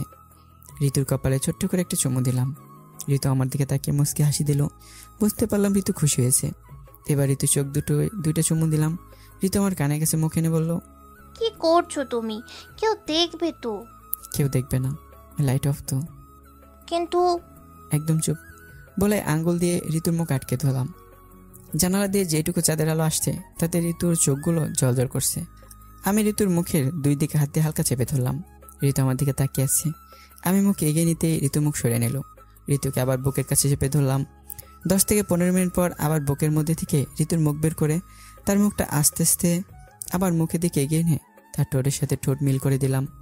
তারপর বুঝে নিন, বাকি রাতটুকু মাঝে মাঝে চোখে চোখ তাকিয়ে থাকা ও পাপে দিয়ে কেটে গেল। সকালবেলা বাস গিয়ে সিলেটের একটা আবাসিক হোটেলের সামনে থামলো। আমরা বাস থেকে নেমে সরাসরি যার যার রুমে চলে গেলাম। রুম আগে রিজার্ভ করা ছিল। রুমে গিয়ে সকালে নাস্তা করে আমি ঘুমিয়ে পড়লাম। 12টার দিকে ঘুম ভাঙলো আমার। চোখ খুলে দেখি ঋতু আমার বুকের মধ্যে মিশিয়ে ঘুমিয়ে আছে। আমি আরও 8 ঘন্টার মতো ঋতুকে বুকের সাথে মিশিয়ে ধরে শুয়ে এলাম। ফয়সাল দরজায় টকটক শব্দ করে বলল, দুপুর 3টায় সবাই সিলেট শহর ঘুরতে যাবে, তার আগে খাওয়া দাওয়া সেরে নিতে। কিন্তু আমার তো ঋতুকে ছাড়তে ইচ্ছে করছে না, কিন্তু সময় কম থাকায় ডাক দিলাম, এই পিচ্ছি পিচ্ছি। কয়েকবার ডাক দেওয়ার পর ঋতুর ঘুম ভাঙলো। বলো। তাড়াতাড়ি গোসল করে নাও, খাওয়া দাওয়া করে ঘুরতে বের হবো সবাই। বাবু, আমি শরীরে একদম শক্তি পাচ্ছি না, আমি খুব ক্লান্ত হয়ে গিয়েছি, কিভাবে গোসল করব? ও তাই, আচ্ছা চলো আমি গোসল করে দিচ্ছি তোমায়। তুমি সব সময় মজা করো কেন শুনি? আমি সত্যিই খুব ক্লান্ত। আমি এবার মজা করলাম কখন? আমি সিরিয়াসভাবে বলছি তো। চলো তুমি আমি গোসল করে দিই। চুপ একদম। চুপ কেন? আমার বুঝি লজ্জা করে না? এত লজ্জা কোথায় পাও তুমি? এই বলে আমি দাঁড়িয়ে ঋতুকে কোলে নিলাম। ঋতু ভয় আমার গলা জড়িয়ে ধরে ছাড়ো ছাড়ো বলতে লাগলো। আমি কোলে নিয়ে সরাসরি গোসলখানা বাথরুমের মধ্যে নিয়ে গেলাম। ঋতু লজ্জায় মুখ গোলাপি রঙের করে ফেলছে। আমায় শোনা বাবু, যাও তো, আমার ব্যাগের ভেতরে দেখো একটা ফেস ওয়াশ আছে, ওটা নিয়ে আসো। আমি ঋতুর কথা মতো বাথরুম থেকে বের হওয়ার সাথে সাথে ঋতু বাথরুমের দরজা আটকে দিল। এটা কি হলো ঋতু? আমায় ধোকা দিলে তুমি? শখ কত তোমার? বউয়ের সাথে গোসল করবে, তোমার শখ আর পূরণ হলো না গো। তাই বলে এইভাবে ধোকা? ওই শয়তান ছেলে, আমার বুঝি লজ্জা করে না? আমি বুঝি শয়তান? একদম না, তুমি আমার লক্ষ্মী সোনা বাবু। আচ্ছা বাবু, পরে করা হবে, গোসল শেষ করি। এই বলে ঋতু গোসল করতে শুরু করলো। আমি বেচারা মুখে হাত দেবো অপেক্ষা করতে লাগলাম। 8 ঘন্টা পরই তো বাথরুম থেকে বের হলো পুরো তৈরি হয়ে। এই তুমি বাথরুমের মধ্যে তোমার শুকনো কাপড় পেলে কোথায়? আমি তো দেইনি। তোমায় আমি হাড়ে হাড়ে চিনি বুঝলে, তুমি সুযোগ পেলে দুষ্টুমি করবে, তাই তো আগে থেকে সব নিয়ে রাখছিলাম, কাপড়, সাবান, শ্যাম্পু সব। খুব পাকনা হয়েছে দেখছি তুমি। ঋতু আমার কথা শুনে এসে দিল। আমি গোসল করতে বাথরুমে চলে গেলাম। গোসল করে পাঞ্জাবি পরে বাথরুম থেকে বের হয়ে দেখি ঋতু আয়নার সামনে দাঁড়িয়ে আয়না দেখে মুখ করে চুল আঁচড়াচ্ছে। আমি চুপি চুপি গিয়ে পেছন থেকে জড়িয়ে ধরে চুলের মধ্যে মুখ চেপে ধরলাম। এই আমার শ্বশুরই লাগে তো, বলে ঋতু হি হি করে হাসতে রইল। তোমার চুলে এত ঘ্রাণ কেন বলো তো? আমি তো জ্ঞান হারিয়ে ফেলবো এখন। ও তাই? খুব ঘ্রাণ বুঝি? খুব খুব খুব। হয়েছে, আর পাম দিতে হবে না। বুড়োর মতলব কি তাই বলো আগে। তেমন কিছু না, একটু মিষ্টি খাবো আর কি। ইস, সব সময় চাইলেই বুঝি মিষ্টি দেওয়া যায় নাকি? অনেক খরচ পড়বে দামি মিষ্টি খেতে। আমি বাড়িঘর সব বিক্রি করে দেবো শুধু মিষ্টি কেনার জন্য, তাতে কি কম পড়বে নাকি টাকায় বলো? এই মিষ্টি টাকা দিয়ে কেনা যায় না, বুঝলে বুড়ো? তাহলে কি দিয়ে কিনতে হয় বলো? অনেক অনেক ভালোবাসা দিয়ে কিনতে হয়, বুঝলে? মিষ্টির দোকানিকে যত বেশি ভালোবাসা দিবে, খুশি করতে পারবে, তত বেশি মিষ্টি পাবে। আমি তো অনেকভাবে ভালোবাসা দেবো, পরে আবার দোকানের মিষ্টি শেষ হয়ে যাবে না তো? এই মিষ্টি কখনো শেষ হয় না। তুমি যত চাইবে তত পাবে, কিন্তু দাম কিন্তু অনেক দিতে হবে। আচ্ছা, তাহলে এখনই দাম দিচ্ছি কেমন, সাথে কিছুটা মিষ্টিও খেয়ে নিচ্ছি। বলে ঋতুকে আমার দিকে ঘুরে ঋতুর ঠোঁটের সাথে ঠোঁট মিল করে দিলাম। আর তখনই বন্ধু ফয়সাল এসে দরজায় শব্দ করলো। শুভ, দোস্ত কি করিস? দরজা খোল। সাথে সাথে ঋতুর ঠোঁট ছেড়ে দিলাম। আরে ভাই, আসার সময় পেলি না তুই? ঋতু আমার বুকের মধ্যে মাথা দিয়ে হি করে হাসি দিয়ে আমায় জড়িয়ে ধরলো। কেন রে দোস্ত, তোরা খাবি না দুপুরে? আস নিচে আয় খেতে। আমরা তো খাচ্ছি। খাচ্ছিস মানে? তোরা কি খাবার নিয়ে এসেছিস নাকি রুমে? আরে ভাই না, মানে আসছি। ও তাই বল, আচ্ছা তাহলে নিচে আস। বলে ফয়সাল চলে গেল। আমি ওই ঋতু নিচে এসে দুপুরে খাওয়া শেষ করে নিলাম। 3টার দিকে সিলেটে ঘুরতে বেরোলাম সবাই মিলে। খুব সুন্দর সাজানো গোছানো সিলেট শহর, সাথে চা বাগানও দেখলাম সিলেটের। আগামীকাল জাফলং ও মাধবকুণ্ড জলপ্রপাতেও ঘুরতে যাওয়ার কথা রয়েছে। রাত 8টা পর্যন্ত বিভিন্ন জায়গায় ঘোরাঘুরি করে আবার হোটেলে ফেরত এলাম। সাথে মা বাবা ভাই বোনের জন্য কিছু শপিংও করলাম। আর পেতনি ঋতু তো আমার ঘাড়ে চেপে অনেক কিছুই শপিং করে নিল। ঋতুকে ফয়সালের রুমে ফয়সালের বইয়ের কাছে বসিয়ে দিয়ে আমি হোটেল থেকে বের হয়ে পাশের এক বেকারি থেকে একটা কেক কেটে সেটায় ঋতু আর আমার নাম লিখলাম। সাথে ঋতুর জন্য চকলেট বক্স ও একটা সুন্দর দেখে গিফট ক্রয় করে হোটেলে এসে সেগুলো আমাদের রুমে এনে সামলে রেখে ফয়সালের রুমে গেলাম। গিয়ে দেখি ঋতু আর ফয়সালের বউ স্বর্ণা বসে বসে গল্প করছে। কি গল্প করছেন ভাবি আর আমার পেতনি বউর সাথে? তেমন কিছু না, ওই একটু গোপন কথা আর কি, যেটা ছেলেদের শুনতে নেই। ও তাই নাকি ভাবি? আপনার নাকি কিউট একটা বোন আছে বিয়ের যোগ্য? আছে তো, তাই একটা ভদ্র ছেলে হলে বিয়ে দিব। খুঁজে দিন তো ভাইয়া একটা ভদ্র ছেলে। খুঁজতে হয় নাকি এবার? আমি তো আছি ভদ্র ছেলে। ঋতু আমার চোখের দিকে তাকিয়ে ভয় দেখাচ্ছে। তাই তো, আপনার সাথে আমার বোনকে খুব সুন্দর মানাবে। চলো রুমে চলো। দেখছো তো, ভাবির সাথে আমার খুব প্রয়োজনীয় ব্যাপার নিয়ে আলোচনা হচ্ছে। এখন যেতে পারবো না। তোমার শুধু সুন্দরী মেয়েদের নিয়ে আলোচনা, তাই না? রুমে চলো, তারপর দেখবে আজ আবার মালিকা পেতনি কিভাবে ভর করে তোমার ঘাড়ে। স্বর্ণা ভাবি দেখছেন ঋতু কত পাগল হয়ে গেছে বিড়াল মারার জন্য? রুমিনীতে কত কিছু বলছে। মোটেও না। স্বর্ণা ভাবি মুসকে মুসকে হাসি দিচ্ছে। আমি ঋতু রুমে চলে এলাম। আমি শুয়ে পড়লাম খাটে। এই পেছি নীল শাড়িটা বের করে শাড়িটা পরো। এই রাতে শাড়ি পরবো কোন দুঃখে? তুমি তো একদম আনরোম্যান্টিক বউ দেখছি। এত কথা না বলে শাড়ি পরো। ইস, বুড়োর মতলব কি? যদি শাড়ি পরো তাহলে কিন্তু একটা সারপ্রাইজ গিফট পাবে। ঋতু সারপ্রাইজ জিনিসটা খুব পছন্দ করে। সত্যি তো নাকি পরে গিফট না দিয়ে বোকা বানাবে? সত্যি সত্যি সত্যি, 3 সত্যি। ঋতু শাড়ি বের করে বাথরুমে চলে গেল শাড়ি পরতে। আমি এই সুযোগে বিছানার উপর মাঝখানে কেক সাজিয়ে দিয়ে, সাথে বিছানার উপর গোলাপ পরে পাপড়ি ছিটিয়ে দিয়ে, সাথে অনেক রকমের চকলেট বিছানার উপর সাজিয়ে দিলাম। সাথে একটা মোমবাতিও জ্বালিয়ে দিলাম। মোমবাতির পাশে সারপ্রাইজ গিফট রেখে দিলাম। ঋতু 10 মিনিট পর শাড়ি পরে বাথরুম থেকে বের হয়ে এগুলো দেখে হা হয়ে তাকিয়েছে। পিচির বুঝি সারপ্রাইজ পছন্দ হয়নি? এগুলো তুমি কোথায় পেলে? এগুলো কি পাওয়া যায় বলো? ঋতু সুন্দরীর জন্য তার শয়তান বাট্টা এগুলো এনেছে সারপ্রাইজ দিতে, বুঝলে? ওলে আমার বাবুটা। ওলে আমার তোতলা বুড়ি। আই লাভ ইউ টু বাবু। এটা কিন্তু ঠিক না। সিনেমায় দেখো না, এমন সারপ্রাইজ পেলে নায়িকা দৌড়ে এসে নায়ককে জড়িয়ে ধরে। বুড়ো কি বুঝে না, তার পিচ্ছি বউয়ের অনেক লজ্জা লাগে। তাহলে থাক, আমি এবার পিচির কাছে গেলে নিজেকে কন্ট্রোল করতে পারি না। মন শুধু মিষ্টি মিষ্টি বলে। ছুটা ছেলে একটা। ঋতুকে নীল শাড়িতে একদম নীলপরি লাগছে। অপূরূপ সুন্দর লাগছে তার চোখ দুটো। আর নিজের বউকে সব মেয়েদের থেকে সুন্দরী অপূর্ব লাগবে, এটাই স্বাভাবিক। ঋতু এসে মোমবাতি ফু দিয়ে নিভে একটা ছুরি দিয়ে কেক কেটে আমার মুখে এক টুকরো কেক খাইয়ে দিল। আমি এক টুকরো কেক নিয়ে ঋতুকে একটু খাইয়ে দিয়ে বাকিটা ওর মুখে মাখিয়ে দিলাম। ঋতু মুচকে হাসি দিয়ে তার মুখ আমার মুখের সাথে মিশিয়ে দিয়ে আমার মুখেও কেক লাগিয়ে দিল। তারপর আমি গিয়ে ফয়সাল ও তার বউকে কেক দিয়ে আসলাম ওদের রুমে। আবার আমি আমার রুমে এসে দেখি ঋতু সারপ্রাইজ গিফট খুলে বুকের উপর রেখে তাকিয়ে আছে আর চকলেট খাচ্ছে। আমি কি গিফটটা সরিয়ে সরাসরি ঋতুর বুকের উপর শুয়ে পড়লাম। আমি মরে যাব তো বাবু। আমি বুঝি আমার ওজন দিব নাকি যে তোমার কষ্ট হবে? কখনো না, তুমি তো আমার লক্ষ্মী সোনা। অনেক কষ্টে বড় হয়েছি বুঝলে, এইভাবে বাবু সোনা বলে ছোট করে দিও না। আচ্ছা আমার বুড়ো দাদু। ওম্মা শুধু মুখে নয় সরাসরি চাই। কিন্তু জিনিস চাই চাই বললে পাওয়া যায় না, বুঝলে? তাহলে দাবি করে জোর করে নিতে হয়। এই কথাটা যদি আগে বলতে কুপিচ্ছি তাহলে বিড়াল মারা আরো অনেক আগে হয়ে যেত। ইস, ওরে আমার ইস। তাহলে এখন দাও কিস বলেই পাপ্পি দিয়ে ধরলাম। তারপরে এই তো আর আমার মধ্যে পাপ্পি, দুষ্টুমি, খুনসিটি সাথে বিড়াল মারা অনেক কিছুই হলো। আর বাকিগুলো না হয় আপনারা নিজেরা ট্রাই করে দেখবেন। তো বন্ধুরা, গল্পটা এখানেই শেষ করা হলো। কেমন হয়েছে জানাতে বলবেন না। অনেক মজা ছিল হয়তো বা গল্পটা, কিন্তু আপনাদের কেমন লাগবে সেটা বলতে পারছি না। তো কেমন হয় সেটা জানাতে বলবেন না।